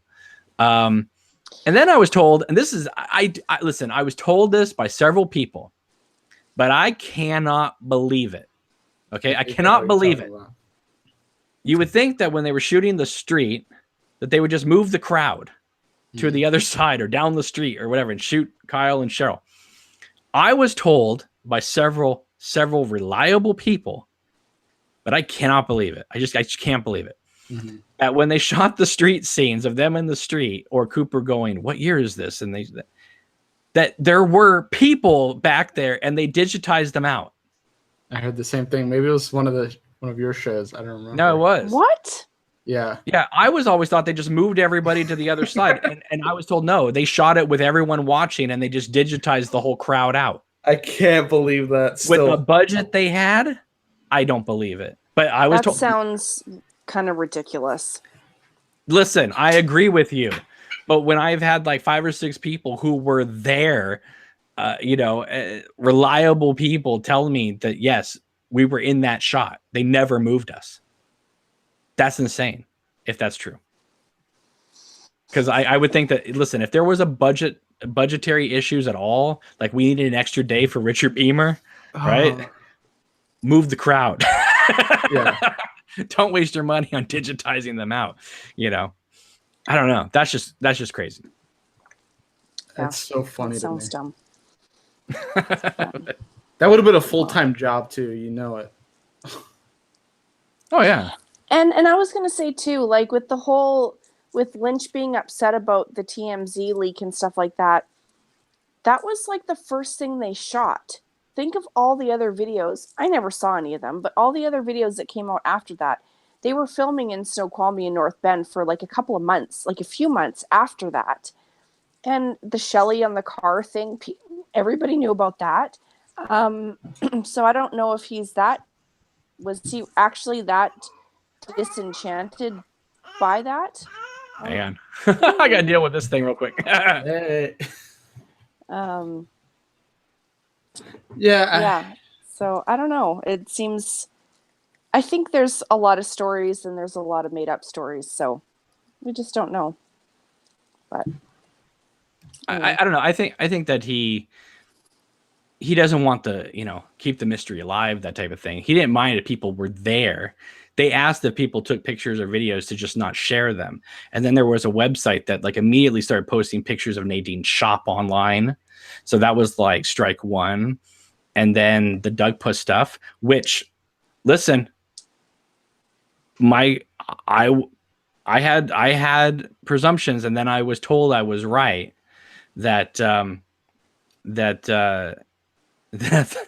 they had someone on set monitoring the Doug Puss forum the entire time, and that every time new pictures came up, they would figure out where they were coming from and try to squash that from happening. Somebody got approached during one of the locations and said, David is very upset with you. Please don't do that again. So they were monitoring that. Now, listen, I'm not blaming everybody on Doug, but there were people on that forum that did ruin it for some people. So they after that, and then when that TMZ thing, because that thing did not hit TMZ first, it was Periscope to Twitter. It was live. Mm-hmm. Everybody watched that thing live happen, and then TMZ picked it up and made it the big thing. And then after that, it was like Willy Wonka. No one ever goes in and no one ever comes out. They locked the doors and moved the whole thing to LA. They could have done crowd control for all of it. Any type of outdoor scenes, they could have had the permits to not let anybody on the street so that nobody could take video of all of that. That's the risk you take when you let people wander around. Everybody's going to post on social media nowadays. So, I mean, well, that was one of the things that I discussed with Catherine Coulson, was like, it's not like 1992 Fire Walk with Me. Someone takes a Polaroid of, James and Ray Wise, having some fun outside the Palmer house, with the motorcycle. This stuff is click, instantly Instagram, Twitter, all, Facebook. It's within seconds. And then she was just like, well, that's going to be the challenge. How is David going to figure this out? And I think that David figured it out by getting the heck out of there and having more control. Because David Lynch had never, until The Return, had never made a film with social media before. Inland Empire was so small, the thing, and they were in Poland for most of it. The kid. I mean, Laura Dern. Remember that the podcast I did where the guy said that Laura Dern was out there in a t-shirt in like negative 40 degrees out on the street. There's just he had never done a film like Mulholland Drive. Was just when the internet was starting to kind of pick up, but we didn't have Facebook and MySpace and all that stuff. So this was the first time that he was having to deal with the speed in which things could be filmed and shared. So he was just like, let's get the heck out of Dodge. So I wonder. Yeah, but don't you think that Sabrina and other people though should have known better to prepare him a little bit more? I mean, he's a 70-plus-year-old man who's, he likes to keep to himself. He works in his garage. He's not a social media type of person. He does not run his own Twitter account. Exactly. Like, I mean, the people around him should have known that we have to close these sets. We have to block off the streets. We cannot let people around. They do it all the time. So I guess they just assumed, they just believed that it wasn't going to get out there, I guess, which they learned. They did learn, but that's why I think if there is a season 4 or something else of that nature, they've now opened up the story so much. I don't even know if we're going to go back to Twin Peaks. They could go anywhere in the world at this point. I mean, we did in this when we went to Buckhorn, Las Vegas, and Paris, and we were kind of everywhere. New York for 2 seconds. Yeah, New York for 2 seconds as well. And it is what it is. But I mean, I don't think that what we got felt like we were on just isolated to sets the entire time. It didn't feel like that. It did. Where the budget kind of showed was when Tammy, Albert, and Gordon were stuck in a motel room for like 4 episodes in a row. That's when it felt like, okay, the atom bomb sequence cost a little bit more than we expected them to. So instead of walking down the street, we'll just have you guys sit in a chair for about 4 episodes. And if they had to CGI people out of a scene for no good reason. I really hope that's not true. I hope that's still just. I really hope that's because there's so many better things to put your money into than needless CGI things like that. But again, and it was confirmed to me as well. I mean, you can hear it, but Cheryl Lee, there's two screams. She screams once, and then they did a in a studio scream and layered it. That's why it sounds as powerful as it does. Because yes, she has lungs, but her lungs don't carry that long. You have that airy kind of sound, and then you have that. Yeah, and I heard she did it. I heard she did it twice. The first time was a massive she just had not done it in a long time, and then the second one was spot on. And then they recorded it in the studio and blended it together, and that's why it's so epic. But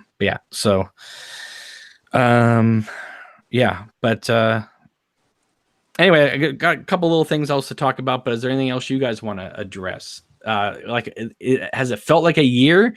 Because it hasn't been a year since the ending, right? So but I feel like we're still.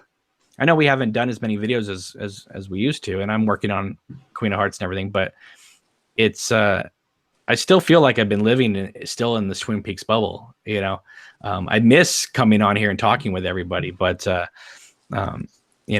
feel like I still haven't left that bubble. Mm-hmm. How about you guys? I definitely don't.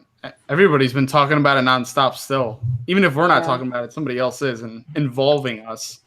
So it's just ongoing. Right. It's like and then you got the 25 years later site that just seems like they're up and running 25 hours a day. Yeah. with like a different article, a different perspective, a different this. And then what makes it crazy is that like they have a team of people that just the moment an article drops, not only does everyone like that article, but everyone then retweets that article out. And so it's like I get bombarded with the same article like 30 times a day, and then everyone tags you on it. And then they're, you know, I get on Twitter sometimes and I'm tagged on so many things that have nothing to do with me. You know, but it's a lot of fun. Yeah, I feel like I've sort of let it go, but yet, like you said, anytime there's a bit of news or a new article, I'm like right on it and back in it. And I find myself referring to things in Twin Peaks in conversations. You know, for example, I'll say, well, you know, it's like this thing in Twin Peaks, you know. So while I haven't actively rewatched and I don't like think about it constantly like I did when it was airing, Right. It's still in my DNA. Right. Did your girlfriend ever watch it? She has not. No, she's got a lot of things going on with her life, but yeah, she hasn't watched it. Oh, I think she thinks that she doesn't need to because I talked about it so much. She thinks she's already seen it. Like I told my mom and my sister about it, and they go, "We're never gonna watch it. How did it end?" Yeah. That's what they wanted to know. How did it end? You're like, that's a loaded question. No, actually, it's not. I just said, well, you know, Cooper went back in time and stopped Laura from dying and set up a new timeline. And they went, oh, that sounds nice. And then That's nice. Wow. Yeah. they said that sounds like an ending to me. I was like, yeah. I mean, yeah. Does this work as an ending? I would say this. I would say that this season 3 works more of an ending than season 2 did. As like an ending. Oh yeah. I agree. But the only thing that I think has like a real ending is Fire Walk with Me. Out of because like season 1 ends with a bunch of cliffhangers, season 2 with a bunch of cliffhangers, 3 with a bunch of cliffhangers. Fire Walk with Me is the only one that kind of ends somewhat as a resolution of some sort. You know, so I'm not surprised, but you know, Mark Frost has always said that Twin Peaks is a continuing story, and so, and of course, Mandy and I were joking around a few weeks ago when they did that whole thing at the Showtime Emmy presentation, and they asked David Lynch about like, well, over the last 25 years, what did you been thinking about Twin Peaks? And he said Annie Blackburn, and I was like, what? Yeah. What the heck? Like that's crazy. Like, and and you know, I've gotten some flack for saying that I feel like we have some part of that, but I kind of think we did, because you can't be trending Save Annie Lives and Christabel talking about it and Jake in one of the trailers and showing Annie at Jackrabbit's Palace and at Laura's house and that type of thing, and not have it just be like that. I mean, the first thing he says is Annie Blackburn is what he's thinking about Twin Peaks about. It's like, that's kind of interesting. I don't know. I kind of looked at it as like a tip to the hat of like, you know, I because it's everywhere on Twitter, or at least it was, you know, for a while. So I don't know. What do you think, Joey? Was that like just a crazy wish fulfillment thing on my part, or do you think there is like, you know, some weird listen, he found Jake off YouTube, right? So yeah, you could go with the Lynch sort of mentality and say it's some weird causation. Like they're all related, interconnected, or something. Maybe you both were thinking about it at the same time. It's a wind. It's a wind that blew in his ear. Annie Blackburn. Well, no, listen. I know that Hal and I talked about that. He really likes that scene in Fire Walk with Me, and he's referenced it before. But he didn't do anything with Annie at all in season 3, and again left the door wide open for me to do something about it. The final dossier again left the door wide open for me to do something with it. I just think that when you watch that last trailer I put up, it kind of shows you how you could use that character. And I think in a way he was like, oh, now there's a way to, now I know how to get her to Laura's house, you know, that type of thing. So I thought it was just kind of funny. But like that night when Mandy goes, did you hear what he said? I got chills. I was like, what? Excuse me? I know. I was just said, Mandy, just tell me one thing. Did he say Queen of Hearts? That's all I want to know. Like, can I get, I just want it. I want a Lynch approval. That's, you know, the Log Lady documentary got a Lynch approval. I just want a Lynch approval. You know, I got a lot of other people's approval from the cast and crew. I just want David Lynch. I want David Lynch or Mark Frost just a hit retweet on one thing. That'd be so cool. That would be absolutely amazing. I want to give a shout out to Anna Flaherty, who wrote another awesome article about Queen of Hearts called There's Annie. And she wrote a really nice thing. She gave you a shout out, Joey, because you did some fan art. And so she shouted out your YouTube channel. So that was great. Thank you. Yeah, I got a little bit of flack yesterday, though, after I posted it, because it had, she used as one of the pictures, the girl who's in the last trailer playing Annie. And I'm sure if you have not seen Facebook or Twitter, she's no longer playing Annie. So she got a little bit upset with the fact that the picture was being used in the article. And I said, I had nothing to do with that, but that's what's available online. So that's what people get, that type of thing. So, anyway, I have to just mention this just because I'm sure people are going to want to know about this, but, last Thursday, I posted a thing on the Facebook page that said, unfortunately, in the last 36 hours, which means last Wednesday, a series of setbacks transpired that effectively obliterated the last 6 weeks of pre-production. It was all a bit soul-crushing, to be honest. Still, I move forward. Thank you for your support. So basically what happened is every single person on the cast and crew that I had set up quit the film, all simultaneously on one day. What was the catalyst for that? Did you go all Harvey Weinstein on somebody, or? Wow, Hal! Wow! I'm just joking, man. Wow! Or maybe you showed them your Miley Cyrus collection or something, and they just You're Hannah Montana. Yeah. Wow, Hal! I'm joking, Cameron. Oh, That Hal. was completely unfair. Great. Love it. I don't know how much I really want to get into the details of everything. I will say that let me try and figure out a very diplomatic way of saying all this, because if I think about it, I will get sad and upset, and I don't really want to go into that, Cameron. So basically, like a couple of them have like personal issues going on right now, like with people in their lives, so they don't have the time for it. And so I get that makes sense. But then you had other people who seemed to quit because their friend was no longer involved, right? So so that was a risk that I took, because I knew that each one of these people that I had in the cast and crew were I would have hired them anyway on an individual basis. I thought that they were very talented. I thought the girl who did the costumes, I thought was incredibly talented. The woman that I got to do the makeup, I saw her portfolio. I saw what her reference photos were going to be. Thought that she was fantastic. What made it really cool is that they all kind of already knew each other. So I thought, okay, this is great, because you know how long it takes a while to make a film. And I thought it would be a lot easier if you had a bunch of friends all together making this thing, because then people wouldn't be like, oh, I have to go here and meet up with this person. They would all be there, and it would be like a big party, basically. The problem with that is if one person quits, then another person might quit, and then another person might quit. So that was the risk I took, and it definitely showed that, like, everybody, one after the other, when they found out that their friends were not involved, Domino effect. Yeah, basically said, oh, I don't want to do this. No one wanted to be the only one there. So there was that issue happening. But then as it went on, and this was like all day long, it was a nightmare.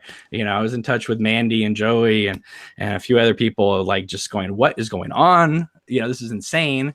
There was another factor of, when the trailer dropped, or the last video, I say trailer but it was 10 minutes long. When the last video dropped, Mary Reber, who was very nice to let me, shoot some stuff in the thing for the video, got inundated with people then wanting to film inside the house. Oh. And I don't know how many people, but it was enough for her to go, oh, what's going on here? And so then she talked to, other people like Showtime or whatever, and they just said, please don't let anyone film in the house. So so we lost, a possible location from that. And then we started losing all the people and from there. So it just was like, it was so, like I say, soul crushing. I was like, it was like one thing after another. And then it was like, well, what is there to get now up in Washington? Because I don't have any cast, I don't have any crew, I don't have anybody up there. And I needed somebody there because I don't live there. So I needed a team up there that could help me get everything together so that when I came up to film, everything was ready to go. But that wasn't what was happening. And I started getting little signs that maybe this was going to happen. I wasn't sure, but I got little signs, like, for instance, like you would see on Facebook, someone would post something and all of a sudden everyone would be like liking that post or commenting and, that kind of thing, because they were all friends. But if I would like post something into a group chat of like, hey guys, listen, if anyone has any time this week, these are some things that would be great to maybe get done or locked or whatever like that. It would maybe go like 2 days before I would get a response from anybody. Mm-hmm. And it usually was like, yeah, I'll look into it. So I was like, well, at this rate, because we were going to shoot it in June. And then it wasn't like, well, I wasn't going to come together because I needed a lot more cast. So I pushed it to late summer, early fall. But the way it was going anyway, we weren't even going to make that date either. And I was super kind and always anything they would do, I would just be like, thank you, because anything that they could do was a big help to me, even if it was just a small thing, because it was something I couldn't do because I'm in another state.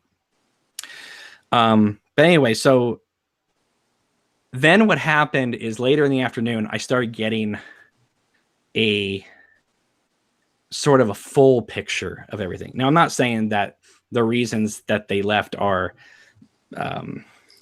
not a reason, but I know that there were other reasons. And the other reason is a friend of theirs came to town, I don't know what, a few weeks ago, whatever, and got a couple of them at dinner and proceeded to sort of scare the hell out of them by telling them that they were going to get sued, that they were working on an illegal project.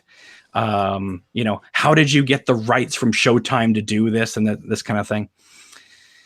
And so they came back and were just like, well, what's going on here? What is this? Is there a problem with it? I'm like, no, it's a fan film. Everything's been checked out. Everything's fine. But anyway, that really got into their psyche. And after that dinner and after many 2.5 hour text messages back and forth and people saying, oh, I'll be available to talk on the phone about this. And then the next day would come and then they wouldn't be available. And so it just kept getting prolonged and prolonged. And then finally some guy like tweeted Mark Frost, some other guy, and said, hey, what do you think about this Queen of Hearts movie? And of course, Mark Frost rightfully just ignored it because that's stupid. That would be like saying, hey, Mark Frost, what do you think about Summer at Pearl Lakes? That type of thing. Anyway, so I tweeted that to the people helping the film, and they were just like, and instead of them laughing about it, I would get like, well, what do you think about that? Do you think we're gonna get sued? I'm like, what are you talking about? Did George Lucas like sue everybody when they made Troops? I mean, it's like ridiculous. Welcome to Twin Peaks was doing a fan fiction contest. Every year at the Twin Peaks festivals, they do fan films and that type of thing. Thor Amelie's film, Summer at Pearl Lakes, right? I mean, everyone's happy that exists. Like, what's the problem? What's the issue here? It didn't make any sense. But they got it in their heads that this was some sort of illegal project, which was absolutely absurd and insane. So finally, one of the last people standing who was like totally like on my side, like that morning, by afternoon, they had been just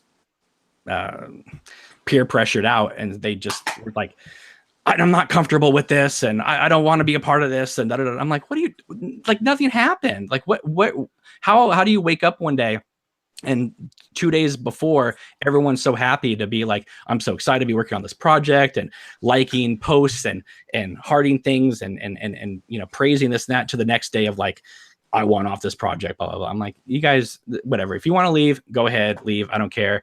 But stop trying to, you know, make it sound like some horrible, terrible thing that you were a part of, because it's not. And you know that. And everybody knows that. And if it was, I never would have gotten this far in the first place.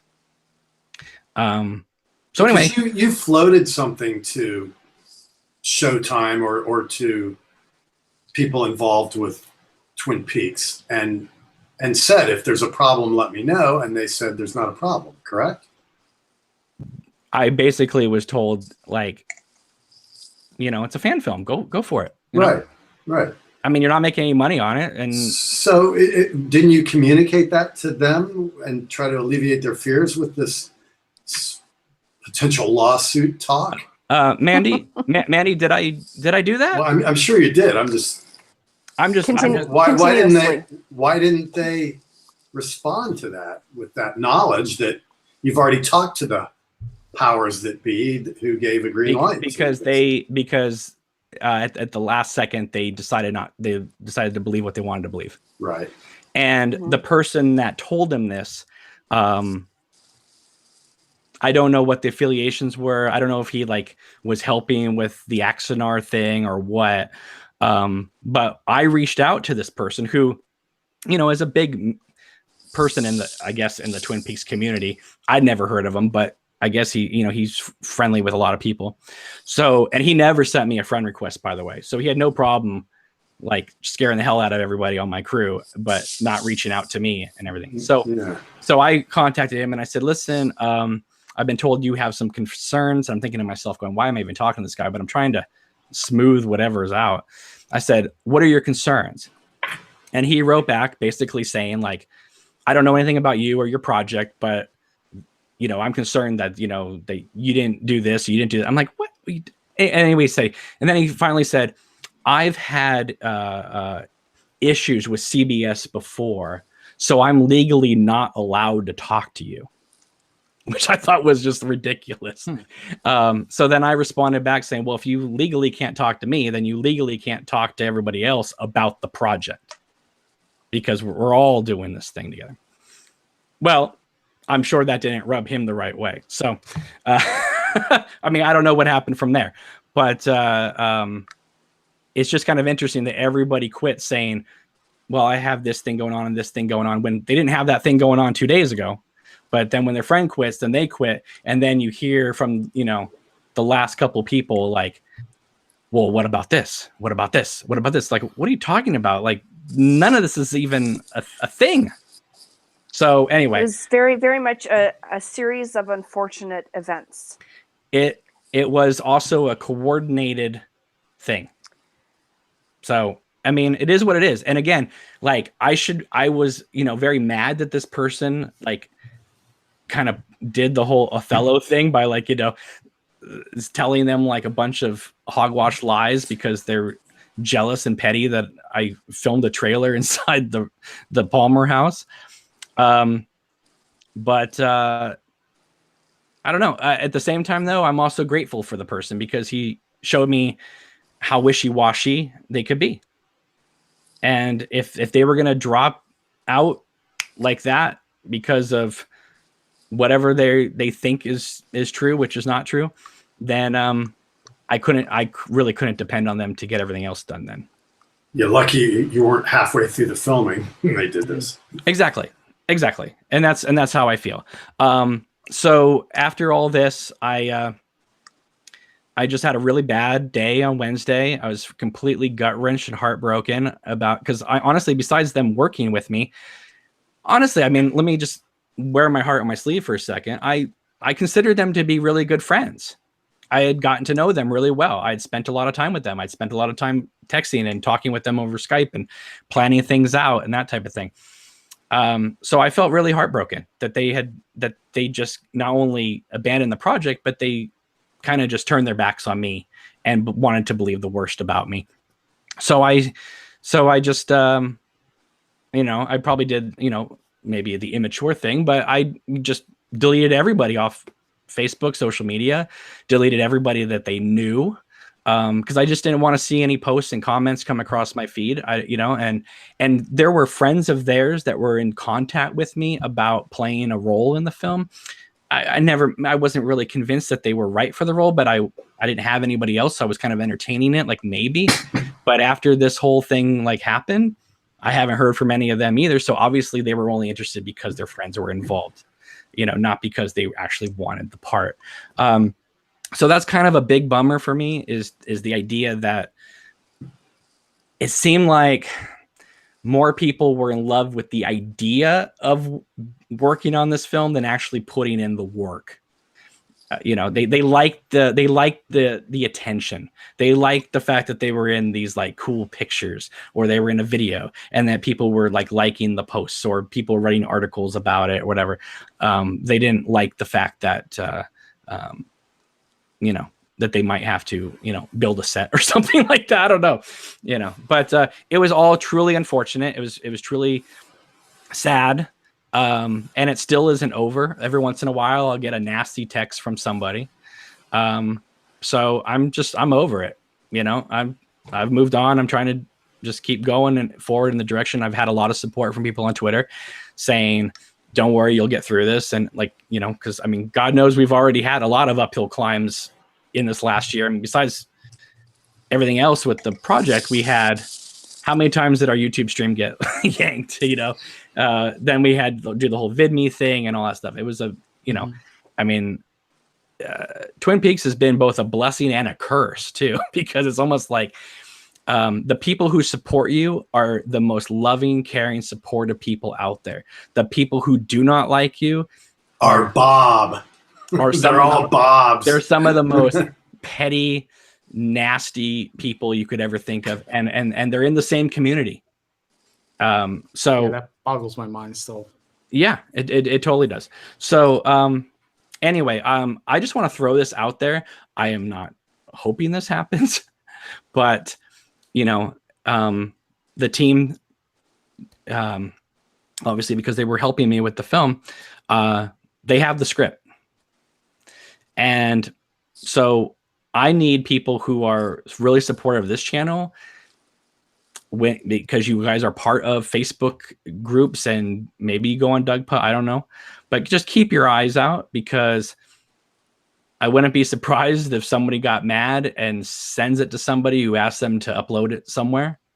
And I just want to make sure that doesn't happen. Not saying it will happen, but at this moment, I have no idea what could happen. So just keep your eyes out and let me know if you see anything fishy going on out there, because that would be something to deal with if that does happen. So anyway, I didn't mean to talk about this quite as long as I did, but I just need to get some of it out. And obviously there's more, but that's basically the gist of it. Mandy, say something positive, please. I'm glad you talked about it, Cameron, because we're all curious and it's good to hear from your point of view exactly what went down. So thanks for sharing. Yeah. And it's a bummer. It's a total bummer, but you know what? It's like that line Rocky Balboa, right? Life is about how hard you can get hit and keep moving forward. And that's what we try to do. But I want to thank Mandy and I want to thank a few others. I'm not going to say your names yet because I just don't want people to know, who's saying what, but, you guys have been so incredibly supportive and kind because I've been wrapping my head around like what on earth happened. How do people go from being like your best friends 1 second to completely shunning you and making you feel like a leper and everything like that? It's like you know how like you feel like when someone like dumps you. It's like I got dumped like 6 times that day. That hurts, man. And it was like one after the other. And in fact, it got to the point where I was in the text group saying, all right, your turn. Are you on or are you out? And then I would finally get a response going, oh, I'm out. I got issues and stuff. So I'm like, all right, whatever. I mean, to me, it's like if they were making stuff up, then that upsets me more. Like, have the guts to just come out and just tell me like, this is my reasons. But I think it was just like they were trying to smooth it out and make it all civil. And then at the end, I started finding out like what they possibly really think. And I don't like to be made to feel like I'm some sort of scoundrel or a liar. I work very hard at what I do, Yes, we haven't done a lot of these videos in a while, but still, when we were doing these videos, I was working 60 hours a week. I was doing these videos on top of everything, working on Queen of Hearts. My wife was pregnant. I had all this stuff going on, and yet I was able to hold it all together, So I work really, really hard, and I do a lot of things, to try to make everybody happy. I'm always writing people and checking in with people and seeing how people are doing. I like to think of myself as being, if you're friends with me, I'm going to be one of the best friends you have. But don't go out of your way to like be an ass to me, because I won't tolerate it. And I was saying to Mandy the other day, it's like, if they did this to anybody else, like that would be terrible. That'd be awful. Like, you shouldn't do this to anybody. But if you were going to do it to somebody, why would you do this to somebody who has a following and is known for being kind of outspoken on the internet? Like, that's not the right person to screw over if you're going to try to screw someone over. So that is the most tactful and disciplined way that I can say what happened without getting very, very, very upset. So anyway, any last thoughts you guys have? Because I mean that's kind of screwed up everybody that contributed to Queen of Hearts and that are anticipating seeing it. They've just set it back, and they bummed everybody out, not just you. So. And they changed it all because I was going to shoot a lot of it up in Washington, and now I'm like, I might as well go shoot it on the season 2 LA sets or something like that. Cause like, that's I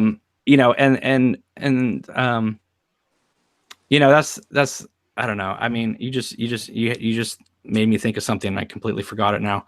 But yeah, did you take a lot of establishing location shots when you were there? I mean, I did some stuff, but I don't think there's anything that will match with what I want to do. I kind of was shooting.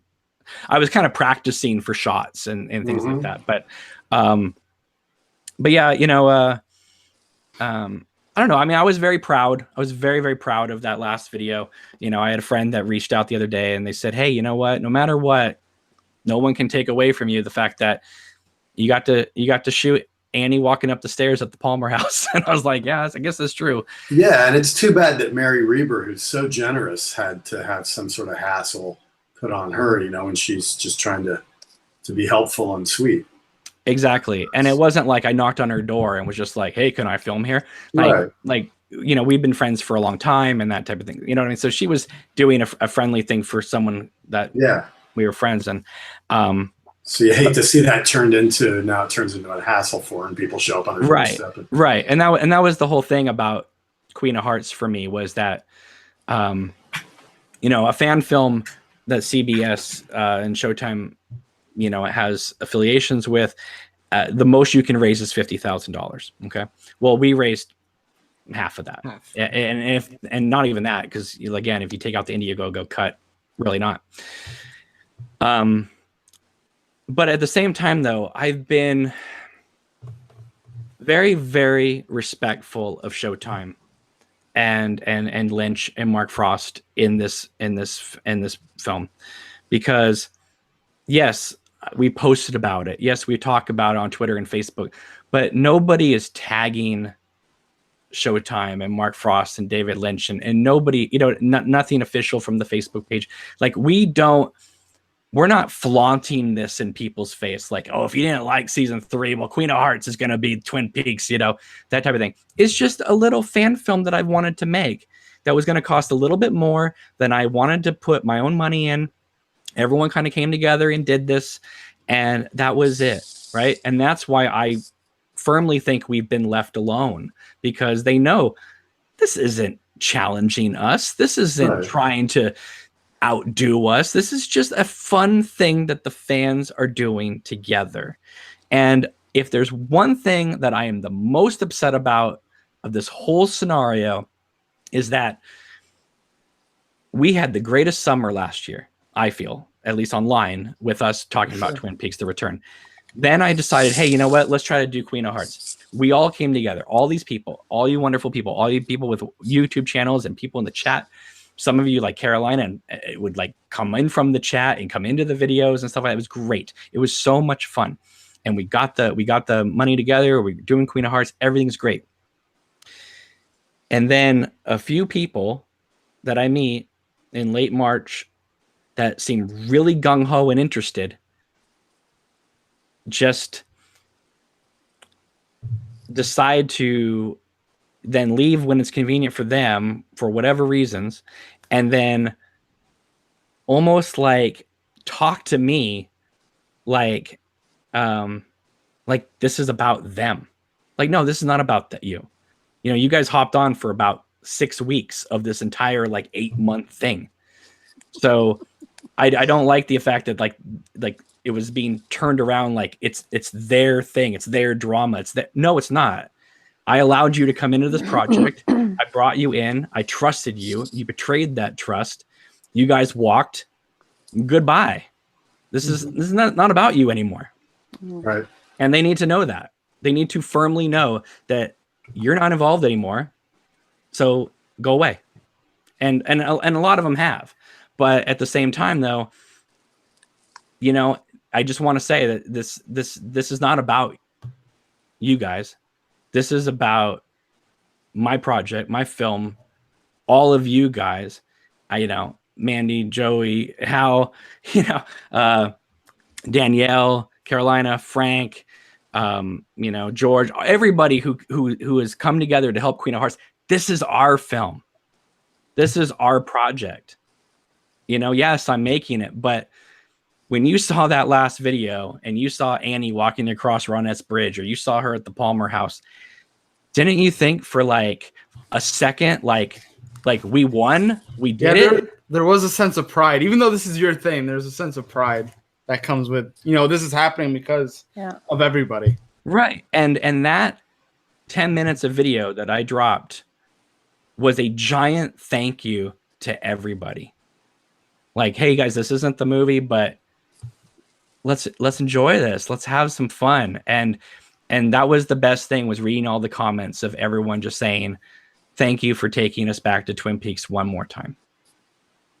That's what means the most to me. And so when we talk about Twin Peaks, we talk about David Lynch, and we have fun discussing everything. To me, it's irrelevant about plot. It's irrelevant about characters. It's irrelevant about this and that. It's about going back to that time and place when I felt like it was Saturday night at 10 o'clock and I could turn on Twin Peaks and for an hour forget where I was. And for that 10 minutes in that video, I'm back as a teenager watching Twin Peaks again.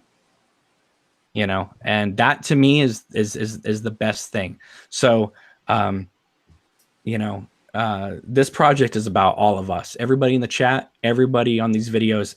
This is our win, and we need to remain focused on that this is about us, not about people who try to hijack a project and make it about their drama.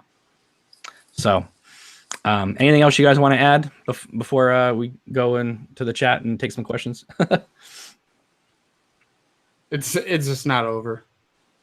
What's not over? What's not over? Nothing's over. Oh, the film? Yeah. Oh yeah, we're yeah. I thought you were saying the drama's going to continue. I'm like, please don't. Oh no. Yeah. Can your hair get any whiter, Cameron? No. No. I gotta tell you though, after what happened on that day, I had to cut my hair. I had to do it. I just realized. I had to do it. I couldn't handle it. It was just like too much weight on my head. I was like, no, I can't do it. What can I do? It's like when a woman goes through a breakup, first thing she does, cuts her hair. Not off, but she changes her hairstyle. Let's go full Leland Palmer. No, I don't think so. I try.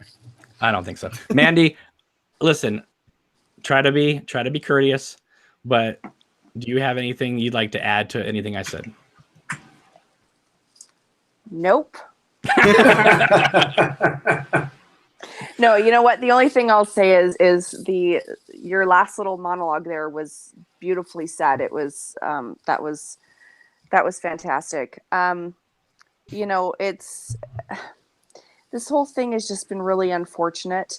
You are not a threat to, and I've told you this, you're not a threat to Showtime. You're not a threat to David Lynch and to Twin Peaks.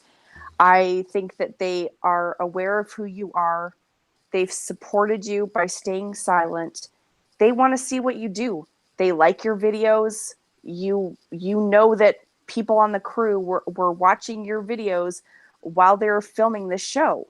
Mm-hmm. So that's, you know, that's such a beautiful testament as to how they're okay. They're okay with it. If they weren't, you would have known about it already. A long time ago. A very, very long time ago. So, and I mean, don't disrespect when I say that you're not a threat to them, that your movie's garbage. It's that they're okay. You know, if they didn't want you to do this, you would have been shut down a very long time ago. This second thing, the only thing I'll say about all this other stuff that's been going on is that if Showtime were to sue or threaten legal action or do anything like that, it would be to you. Because you're the director, you're the writer, you're the one who's doing this. If someone else who plays a bit part, who's halfway down the list of people that are involved in this project, they're not getting sued and they're not going to jail. This all falls on you. So, but let's make it clear though that there's nothing to sue over. Well, right? Exactly. Right. You would have gotten a cease and desist order a long time ago if they were going to go that route. Well, yeah, that's what I'm saying is that these fears are not they're not really valid. So that's all I need to say is that, you know, if Showtime wanted you stopped, they would have stopped you. If you were doing something illegal, you wouldn't actually do something illegal. So this whole entire bubble of drama is a word I'm not going to say. So there you go. Well, the other thing is like the crowdfunding would have been stopped a long time ago. Yep. All of it. When Jake did the trailer. Yep. Oh, I would have heard something about that. Yep. And you didn't. Nope. When I had Annie in the Palmer house, I would have heard something about it. Didn't hear anything about it. Did Mary hear anything about it? No, she didn't. Nope. It wasn't until people decided to make drama where there was no drama that Showtime then had to say something, because it was then presented to them in front of them. Like, oh, well, now we have to make a problem. Decision. Yeah. This is a problem. So how do we stop this? We'll have nobody film there. Right. Yeah. Right. So it wasn't a problem until people decided to make it a problem. Mm-hmm. Yeah. And so, you know, there it is. But yeah, I completely agree. You know, they believed false rumors, they believed false lies. And in conclusion, let me just say what my wife said after she read through their messages. She looked at me and she said, I actually feel really sorry for them, Cameron. And I said, you do? And she said, yes, because they're really going to regret not being a part of this. And there it is. Bingo. So, yeah. Got it. You know, I'm still super excited to come out and help whenever I can. Well, I don't know if we're going to be in Washington, Joey. I'll come to California, although I love Washington. Yeah. But anyway, it was kind of a bummer, not only to lose, you know, possible crew people, but friends who I thought were friends. And I actually, you know, I got a message from one of them saying, I can't believe you unfriended us. And I was like, Well, what do you expect after Yeah. like what you guys just did to me? What's our friendship based on at this Yeah, what are you point? supposed to do? Exactly. You know, like, oh, I'm sorry, I'm supposed to keep you around so you can spy on me. Is that how it works? No, that's not how that works. I'm sorry. I'm much older than most of them, and I don't have time for games. I have a film to make. Thank you very much. All right.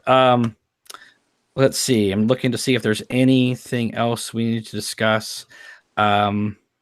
I don't see anything. So get in your last questions. We'll take them now.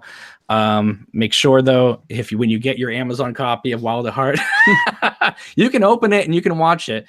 Just be aware that around August 21st or whatever like that, send your screenshot of your receipt to Shout Factory so you can get your replacement disc. Listen, even if it's just music on a menu, I want it. Did everybody get the poster in theirs too? No, the poster's only through Shout Factory. If you get it through Amazon, you get this cool little slip cover. But anyway, so let me just read what's on the back. New interview with Barry Gifford. All right, that's cool. That's cool. Mm-hmm. Over an hour of deleted scenes. I gotta tell you, those scenes, none of them should be in the film. None of them. Like, I'm so glad all of them got cut out. I like and them, they're from the lime box. Yes. Yeah. Or lime green. Okay. It fleshes out the Reggie stuff. But it also fleshes out Sailor and Lula to a point where it's too complicated. Yeah. Like he's like flirting with other women and that. No, it's Sailor and Lula together forever, and that's it. All right. Then we get the thing that was on the DVD, Love, Death, Elvis and Oz, The Making of Wild at Heart. Then we get Dell's lunch counter, the extended interviews. Same thing from the DVD set, basically. Lynch on the DVD process, which is hilarious because we're now on Blu-ray. The original 1990 making of EPK Image Gallery TV spots. Do they have the theatrical trailer though? I don't see that. And so nothing is new on this, except for the interview with Barry Gifford. Yeah, that's it. But I got it just because I didn't have it on Blu-ray, and I'd like it on Blu-ray. Most people don't have that lime green set, so it's nice that they did include. So that's cool. Yeah. Listen. I love Shout Factory. I love the work they do. But if they really wanted to take this over the moon, Industrial Symphony should have been on here. Yeah. Because of the opening scene. So what that says to me, Hal, Criterion release coming. Yeah. I think eventually it'll get its own Criterion, and then Industrial Symphony will be a part of that. But maybe they will restore the 2 seconds. They probably will. And then I'm pretty sure Lost Highway is eventually going to come down. Criterion. So that'll be cool. Then why did we buy this again? Yeah, right. Well, because it's $19.99 on Amazon. I wanted it on Blu-ray, and it's one of the greatest like cinema experiences I've ever had in my life. Yeah. So yeah, I have an interview that Lynch, Nicolas Cage, and Laura Dern did out here in California for Wild at Heart, which I mean I have it on VHS. I think I have it on a burned DVD, but I wish I could have contacted Shout Factory and be like, you got to put this on because it's one of the greatest things ever. Laura Dern just basically says, well, welcome to the world of David Lynch, David Lynch is just sitting in a chair and he's so happy. They're like, Twin Peaks has been nominated for multiple Emmy nominations. You won the Palme d'Or. You got the #1 comic strip in LA right now. And you have a new program coming out on the Fox network. How does it feel? And he's like, pretty damn good. I'm like, oh God, he had no idea that within a year and a half on the air, Fire Walk With Me, everything was going to come to a crashing halt. That breaks my heart. So optimistic. Yeah. Yeah, and he had perfect hair back then. It wasn't the Lynch Eraserhead fro he has now. It was like, excuse me, he will always have perfect hair. Thank you very much. Yeah. So anyway, let's see here. Lights Above says the Axanar idiots was using Star Trek to fund a for-profit studio. That's why CBS went after him. Exactly. The other thing was that Axanar raised over $2 million at a point when Paramount had Star Trek Beyond coming out. And so they were literally in direct competition when Axanar looked professionally like a thing. and it's like, if you look at the video I shot, that's not Heather Graham. That's not Cheryl Lee. You know what I mean? Like, yeah, it looks good, but but it's not like you're sitting there like, wow, they superimposed Cheryl Lee's head over this thing, and all that. It's clearly a fan film. Admittedly, a very well-made fan film. Thank you very much. But still, it's still a fan film. But anyway, I had a blast. I'm at least grateful to Mary Reber and everybody, for even doing that, because that video alone is like very special to me. I think it's just really, really cool. And I like this idea of Annie just going through all these places in Twin Peaks, and it just takes you back to that mood and time. And then when she disappears at Jack Rabbit's palace, it's just like, oh, that's awesome. But anyway, I'm not trying to toot my own horn. There's nothing wrong with being proud of your work. Just recast everybody, like with inanimate objects, like Bowie is a tea kettle, and yeah, it's not a tea kettle. They'll Michael J. Anderson's a tree. Do that. Well, I remember, I think it was Mandy once that said, well, if we can get Joey to shave his beard and cut his hair, he could be Cooper. I don't know if I have the charisma for He that. said, just get Joey out there. He's going to be out there anyway helping you. I need to lose another 50 I did pounds. say that. And of course, everybody wants you, Hal, to be a woodsman. So Yes. My gosh, that'd be so good. So good. So, Danny, remember Danny, Hal? He's here in the chat. He says, don't give up, move on. Good morning from Germany. Hey, Danny, wow. He hasn't been around for a while.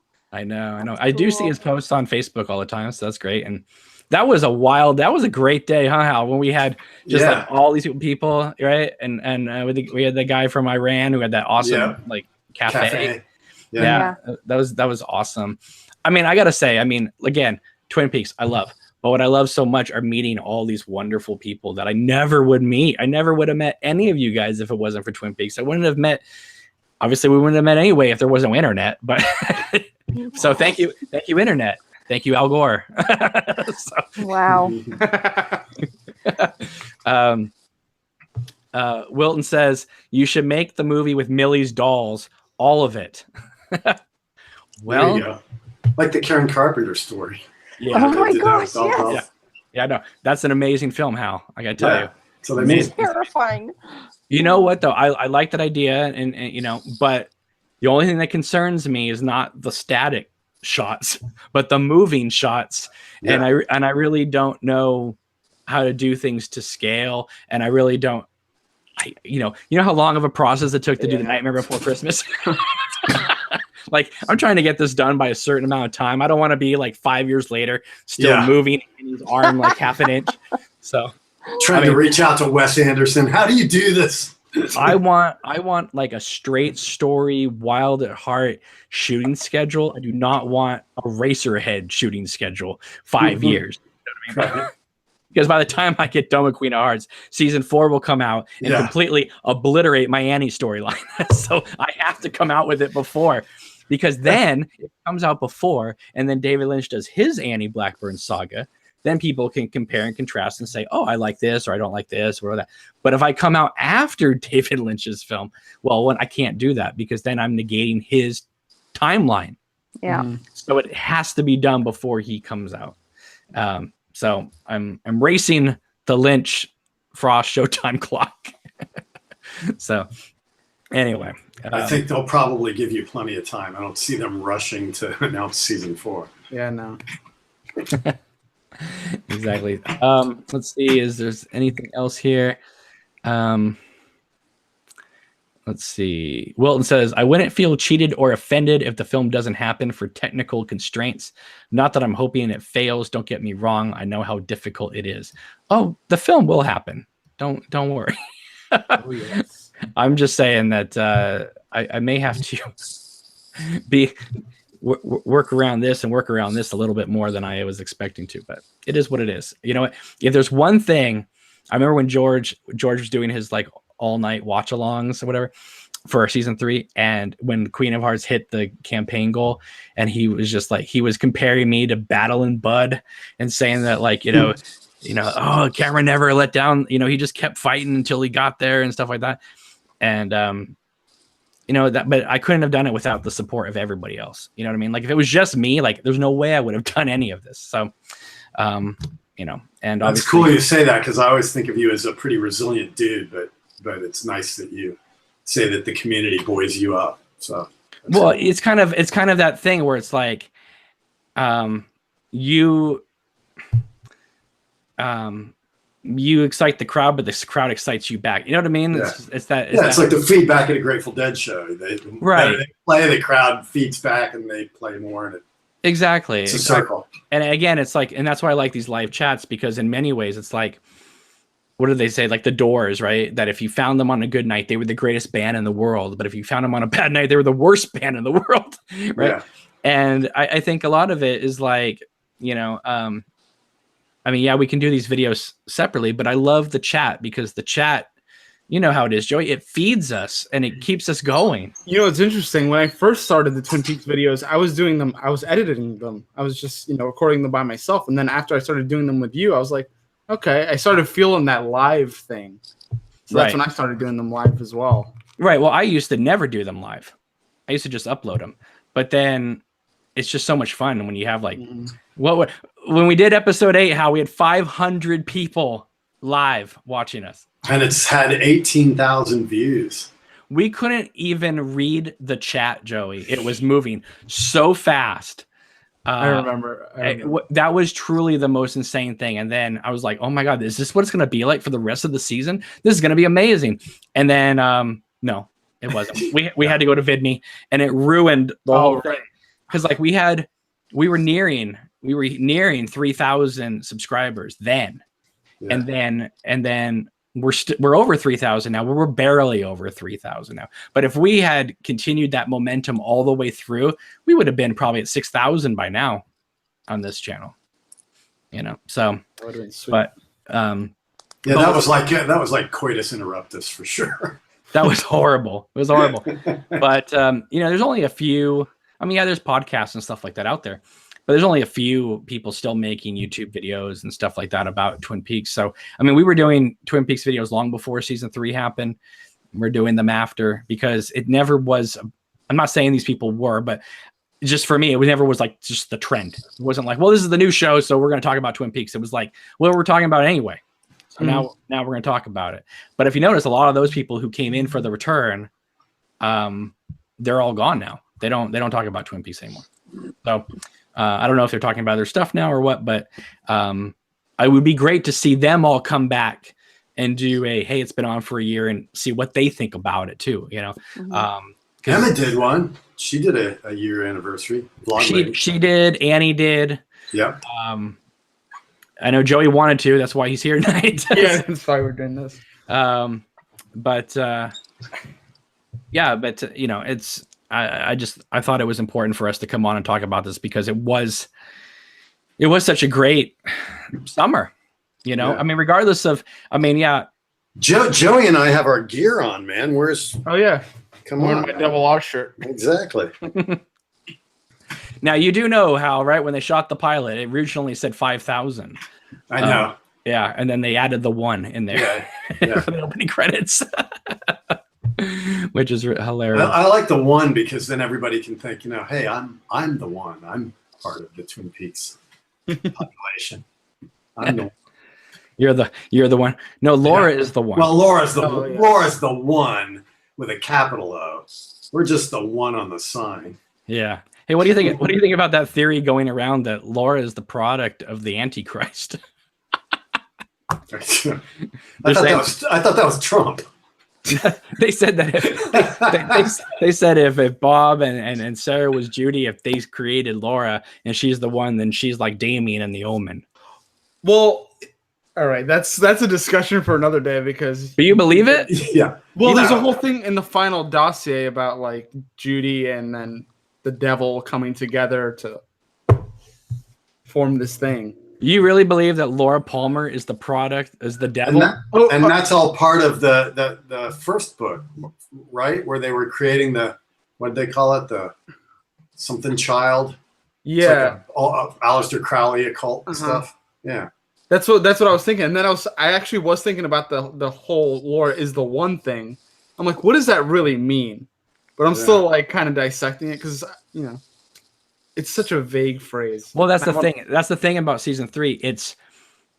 It's so specific about some stuff, right? Like they get into the Jiao Day and all that, right? And then other things are so vague. I mean, beyond like regular Lynch vague. It's just so vague that it could be whatever you want it to mean, like completely mean whatever you want it to mean, which is why there's these discussions, And I was just thinking Laura's the one, but then you have that dead guy, and I'm like wondering, we saved Laura, but what nightmares did she bring on possibly? Right, and Twin Peaks is all about the duality of it all, so you never know. This is buzzing around my brain the other day. Listen, and it will be for the rest of your life. I'm an OG Twin Peakser, right? Laura's not the devil.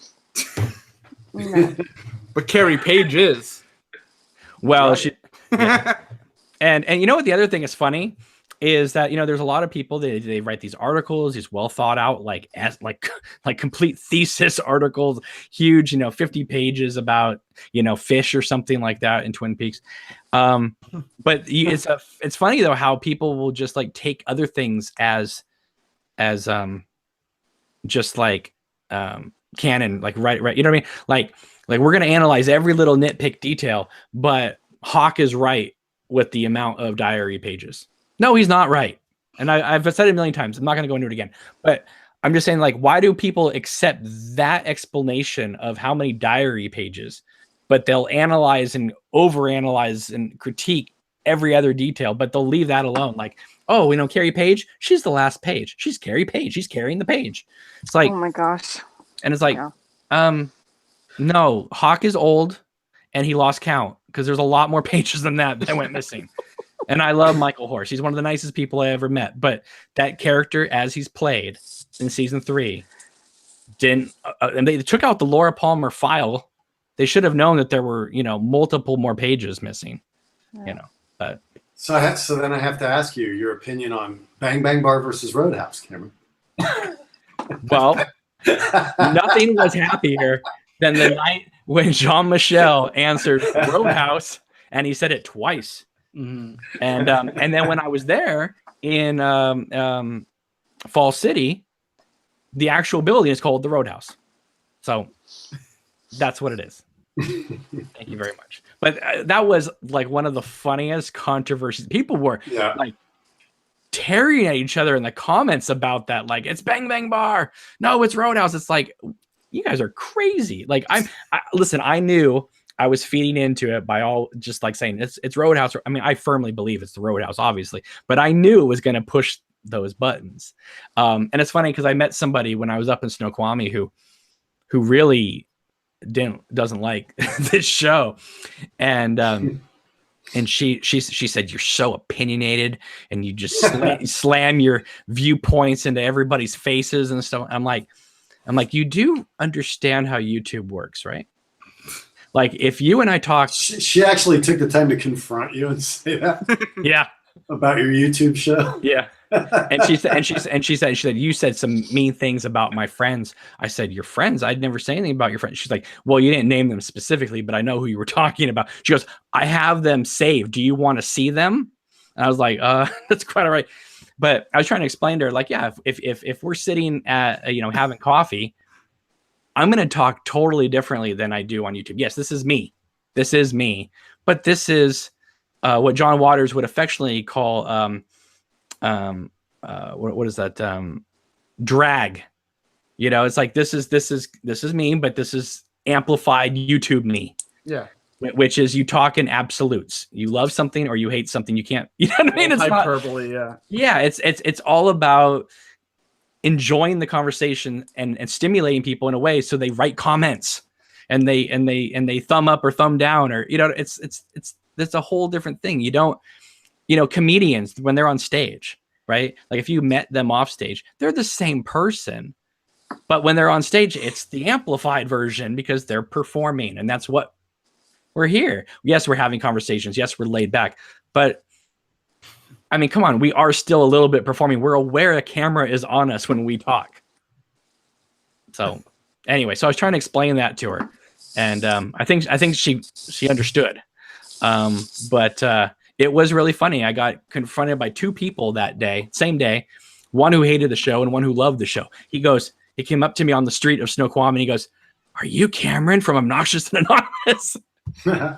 And I didn't post where I was or anything like that. And he's just like, "Oh man, it's so great to meet you." And I was like, "This is insane." Because nobody in my area has ever come up to me and said, "I know who you are. You know, I've heard about you." Nope, none of that. But in Snoqualmie, right? We talk about Twin Peaks, so obviously some people who follow Twin Peaks might watch our show. So, but there it is. That was quite funny. Yeah, it's funny too. My girlfriend has a friend from Philadelphia that comes into town every once in a while and goes to this event that she's involved with. I've never gone there, so I've never met this person, but she's a Twin Peaks fan and watched our videos. So she knows that I'm Joy's boyfriend, but has never met me, but knows me from these videos. So it's really my goodness. unusual.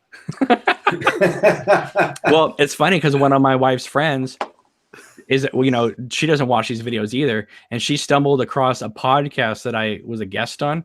And she wrote in a comment, she goes, "I thought that sounded like you," and it was you. like she's not even aware that, like, you know, I do this kind of thing. And she's like, "What on earth are you doing on this podcast talking about movies?" This is how separate I have everything in my life. So it's good to compartmentalize sometimes. It is. I mean, obviously, I do it. Then you don't become paranoid like the people that are confronting you about your show. No, it's not that.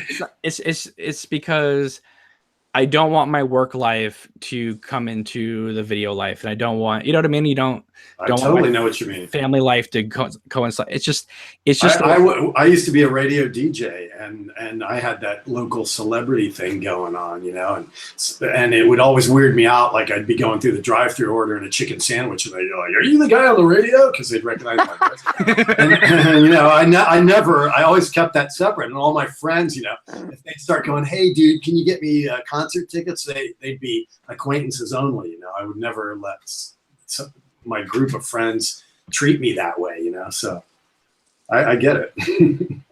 Yeah, it's. I mean, Joey, have you ever been recognized yet? At Comic-Con, What? I was. Really? Yeah, I felt so bad because people came up to me. They're like, "Hey, Joey," and I didn't know who they were. And they're like, "Yeah, we love watching your YouTube channel." And it's funny, the other day I was commenting on some Twin Peaks post in some Facebook group, and they're like, "Hey, look, Joey's here." I'm like, "What?" "Oh, yeah, I'm here." Joey, who hasn't made a video in months. That Joey. Yeah, the last video I made was about books. He's been eating at the Jailhouse Cafe in Moab. That was so good. By Wasn't it? Isn't that so good? So for people who don't know, you were just in Utah visiting Danielle, and you went on this epic hike in the desert. And apparently Hal got mad because you didn't get to the finishing point, right? Danielle got Moab is my favorite city. I've been there a million times. And I've spent hours in arches. So it's like, Joey's like, "Yeah, I got halfway up to the arch and then I turned back." And I'm like, "What?" I got like 7/8 of the way up. And then I was like, that Delicate Arch? Delicate Arch? Yeah, Delicate Arch. Okay. Danielle went the rest of the way, but like I was like my legs were shaking. That little ridge right at the end before you get there is kind of scary. That's kind of where I stopped, and I was like, "Yeah, I thought that's probably where it was." I don't trust myself. Yeah, I went there on a kind of an icy day one time, and it was pretty hairy. Oh yeah. No, I can't even imagine that. It was nice when we went. Yeah, terrifying. Yeah. But you should have gone though, man. You didn't go back and do it again. No, because I bit it on the way back. I was walking on a bunch of rocks and I tripped and I like screwed up my knee. So that was it. Bummer. But they have a really cool thing going on where like Danielle visits him out there, then he goes over that. Like that's cool. Cool. And so Danielle, who's been on his videos a million times, and I think, listen, we're talking about the year of Twin Peaks. If it hadn't been for Twin Peaks: The Return, you and Danielle wouldn't be together. This is true. It really is true. Yeah. So, and then Danielle came onto these videos a couple times and stuff, and it's always wonderful to have her. I just think it's really cool how like all of us just kind of all met and became like the best of friends. And then next thing we know, we had Sabrina Sutherland on the show. And like we've had tons of, when we did that crazy 18-hour long thing, and finally it was Mandy, me, and Joey at the very end, just like literally losing our minds on camera. I was in the alien onesie. You were dressed as an alien. I got a leg cramp and fell over, and that was the end of that. We called it a night. I like that one where you just left the camera on, and then we could just come on and do these weird cameos and freak people out. And then that was cool. That was hilarious. That was fun. I liked it when like Frank finally couldn't handle the silence anymore, so he came on, and then Carolina came on, and then it became the Frank and Carolina show for a while. Yeah, I remember that. Yeah. That was just hilarious. And I have one video up. I can't decide who's got the best accent though, Caroline or Annie. But you know, that one video I still have up, what was called the experiment, in which I just threw the live link into the chat and let the whole world come in, and then Pizzal came in as Freaky Jason. That was bizarre, man. That was just absolutely insane. Oh my goodness. But anyway, I don't know. Hopefully we'll be able to get some more interviews and stuff with people. The problem with doing interviews is that you're kind of on their timetable, not yours, right? And so a lot of people are more available during the day, or mornings or whatever, like on the weekdays. And I'm at work or I'm working, so it's really hard to schedule. A lot of people aren't. There's one person that completely scheduled around my schedule, and I can't believe that she did this, but that was Ellen Burstyn. Wow. She was just like, well, I'm free during this time. And I said, oh, I'm so sorry. I can only do Saturday morning. So I understand if you can't do it. And she goes, you seem like such a nice person. I'll do Saturday morning, 10 a.m. for you. And I'm like, I can't believe Ellen Burstyn changed her whole schedule to talk to me. That was fantastic. Yeah, really? But hopefully we'll get some more, interviews and stuff going on. I finally have the Patreon link set up. I know you have one too, Joey.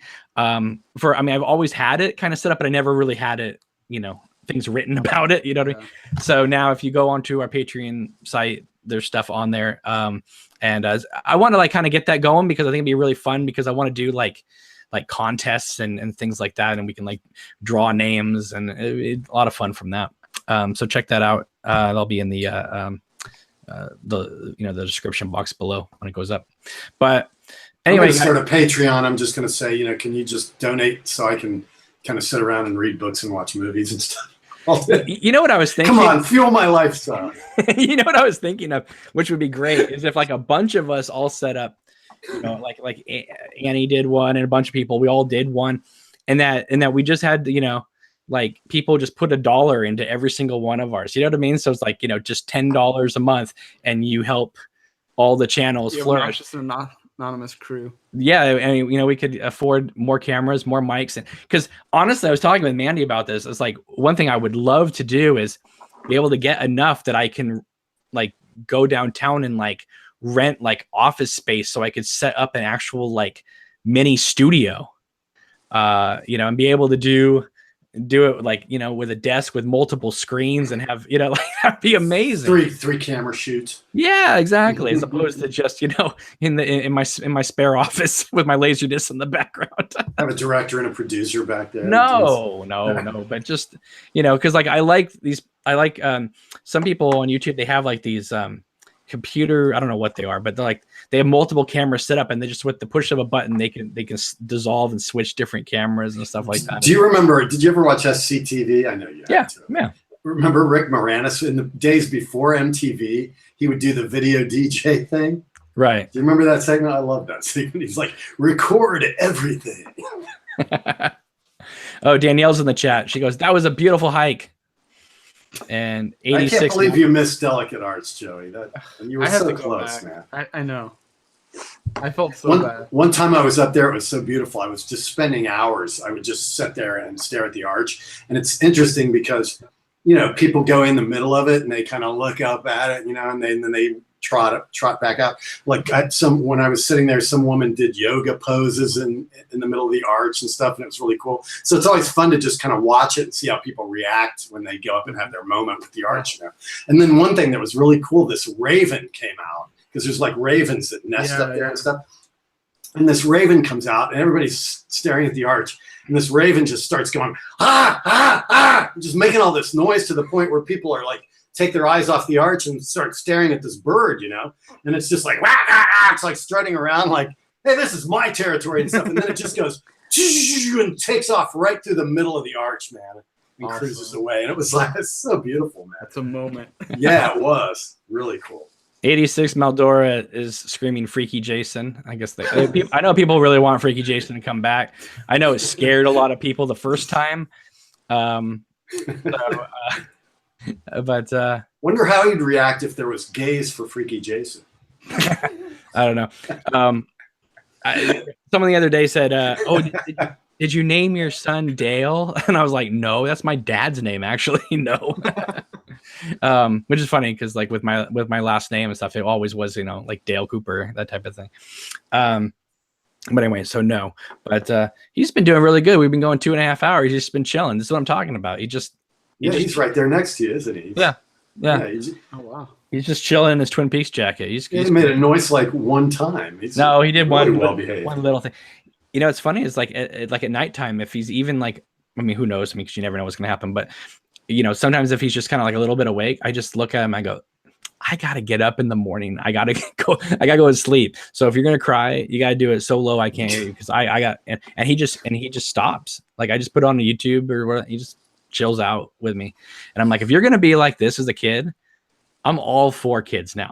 but if you're gonna be one of those screaming like I can't once in a while, but you know what I mean? Not like, whereas like I've seen people that have screaming babies like every second of the day. I couldn't handle that. That would be a nightmare. Yeah. So I think. So what age are you going to show him Twin Peaks for the first time? Now keep in mind, Twin Peaks at its core is about a father raping and killing his daughter. Yeah. So let's keep. Let him at least get into his teens before you lay that shit on it. Yeah. I was 8th grade. Listen, I was in 8th grade when a campus monitor came up to me and goes, "You like movies, right?" I said, "Yeah." He goes, "You seen Blue Velvet? You seen Clockwork Orange?" "No, but I know Clockwork Orange is airing this Friday at midnight on Cinemax." He goes, "You should tape it. You should watch it." Oh, the days of 1989 and 1990 middle school. You know, like I have in my middle school yearbook, I have a middle school my history teacher writing, "This summer rent the cook, the thief, his wife, and her lover." Like I'm 13 years old. That's like you mentioned Ellen Burstyn earlier. One time I was over at my friend's house, and he had a teenage daughter, and her teenage friend was over, and we were talking about The Exorcist, and they were rolling their eyes at the old guys, going, "How could any movie from the 70s be that scary?" and we're like, "Oh, really? You know, yeah. So you've never seen it? Well, let's watch it." You know, and they're like, "Really? Yeah, let's watch it." And they were like, you know, in the crucifix scene and all that, and they're just looking at it, going, "Whoa, Jack." And they're like, "Oh, okay, you win." That was spooky. It's funny though, because I never really thought The Exorcist was like a scary movie, because William Friedkin even says that too. Like he directed it thinking he was making a drama with horror undertones, but then obviously it's, you know, but I never, to me, it's like Columbo took off from that. The character, if you read the book, it's all from Kellerman's point of view, the detective, right? And he's very much like Columbo. So to me, Columbo was always based on that character. Yeah. They diminished him in the movie, but well, getting back to Twin Peaks, I'm just saying. But getting back to Twin Peaks, it's like I know Fire Walk with Me is like the prequel, sequel, whatever. But I always took, I know it's not, but I always took Blue Velvet as being the prequel to Twin Peaks. It seemed like this. I mean, it is the same thing. Mm-hmm. You know, it is a small town with lumber and drugs and seediness happening underneath the surface and that type of thing. But also, Jeffrey's like a detective, and but Jeffrey always seemed like Cooper in college. Well, and he's got the light and dark side too. So exactly. So I always thought that that was just a precursor. Mm-hmm. Anyway. Looks like he's starting to wake up. So anyway, let's kind of start wrapping this up. How he wakes up, I go to bed. No. I just don't want him to be like, rah, rah, rah, rah, rah, you know, Yeah. like, in the final moments of the video. It's midnight for me, and it's Exactly. Monday night. But Hal, thank you so much. I know you. Hey, man. I know you didn't think you were gonna be able to come on, but thank you for coming on. It's great. Well, I didn't know what was going on. I have stuff to do in the evening, so I hope I make it back by 9:30. But I was back at like 9. So I posted we were doing a video tonight, and somebody in the comments said, "Just tell me Hal's there, and I'll be there." Halgasm.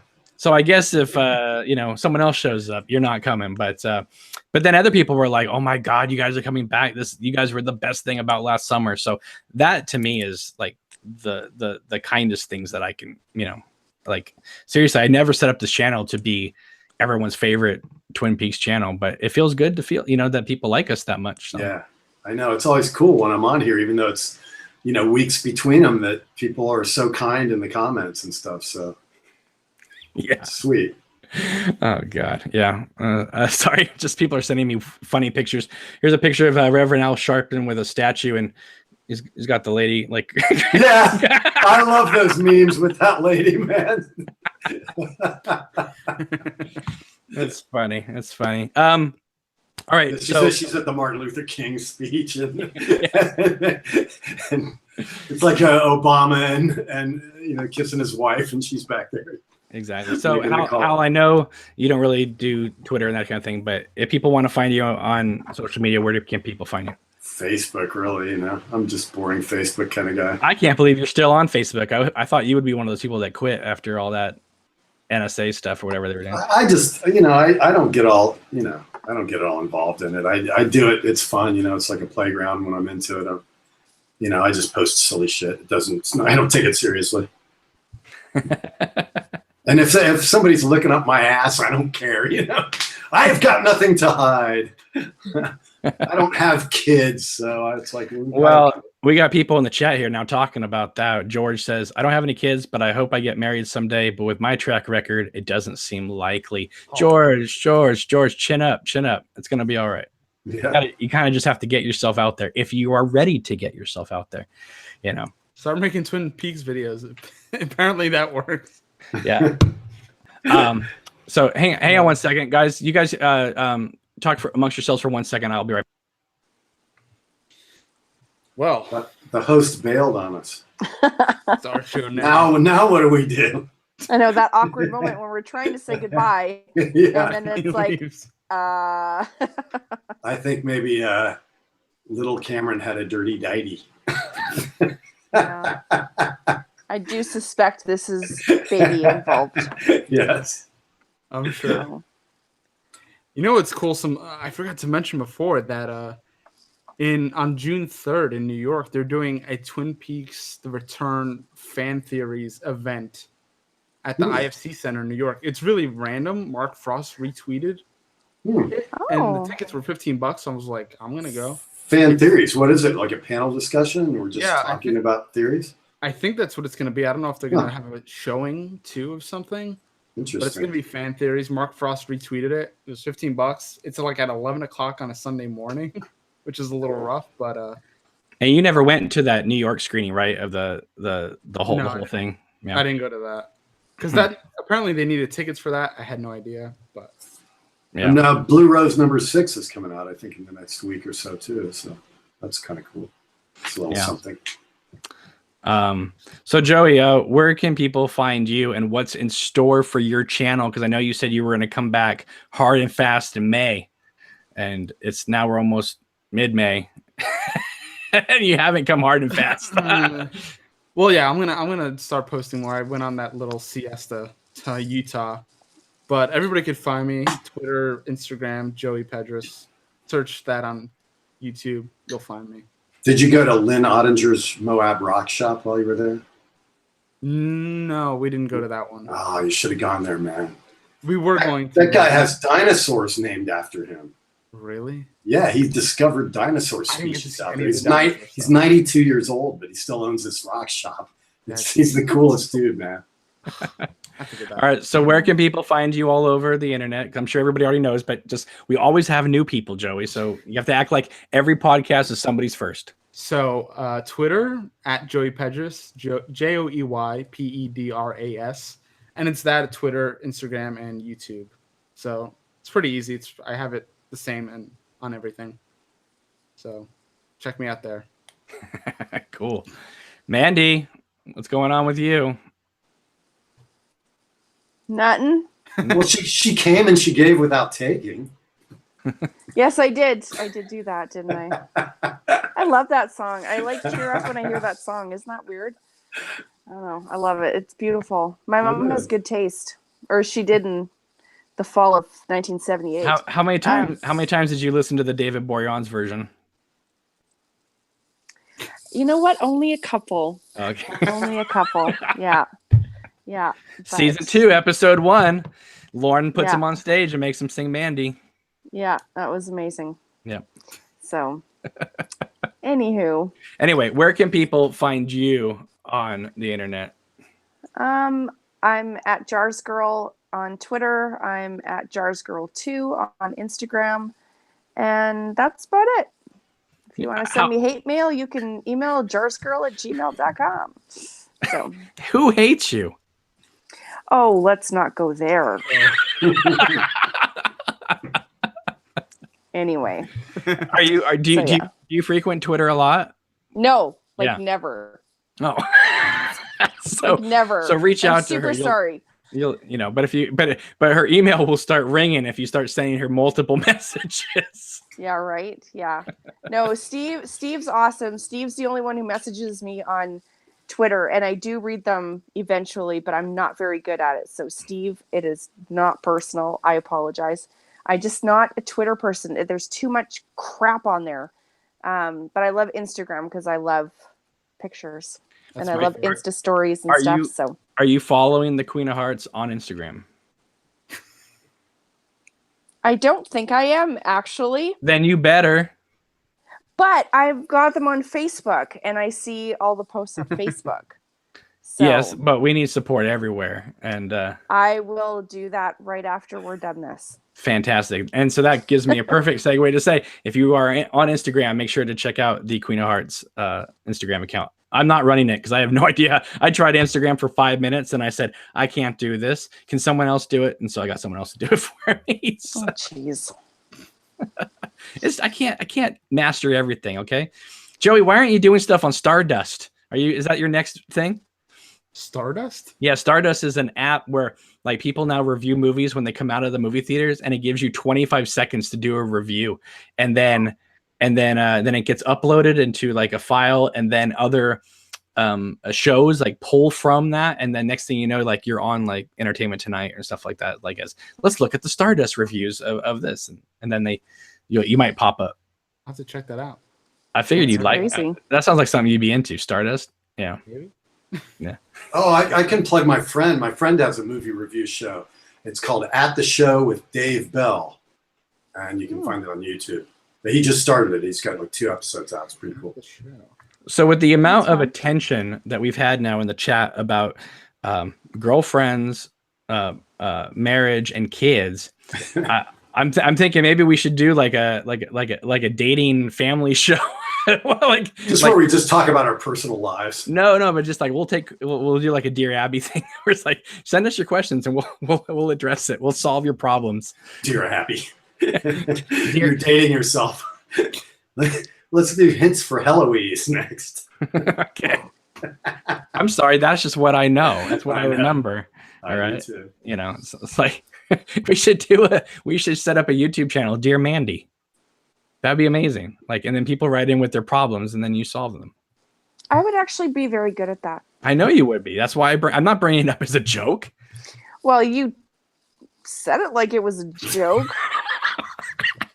Jerk. Well, you know, you call me a jerk. Hal says, "Did you go Harvey Weinstein?" I mean, come on. At least I didn't say Scooby Doo this time. Whoops. Wow. Wow.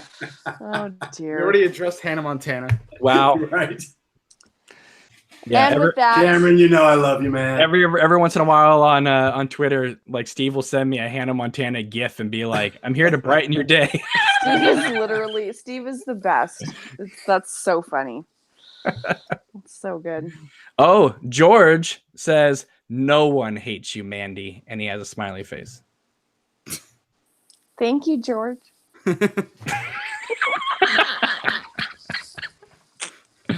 All right. Well, on that note, Oh, that's awesome. It's you guys for getting watching. now. Yeah, we got gave you a good 3 hours talking Twin Peaks: The Return. I'm sure we'll come back and talk more about it because there's a lot to digest and stuff. So make sure you subscribe to this YouTube channel, the Facebook page, Queen of Hearts Facebook page, all the Twitter accounts, the Patreon. Check it out. Thank you guys. Thank you everybody for coming on. Thank you everybody for watching. Really appreciate it. And we will see you sooner than later, I promise. So take care. All right, guys. Have a good night. Bye.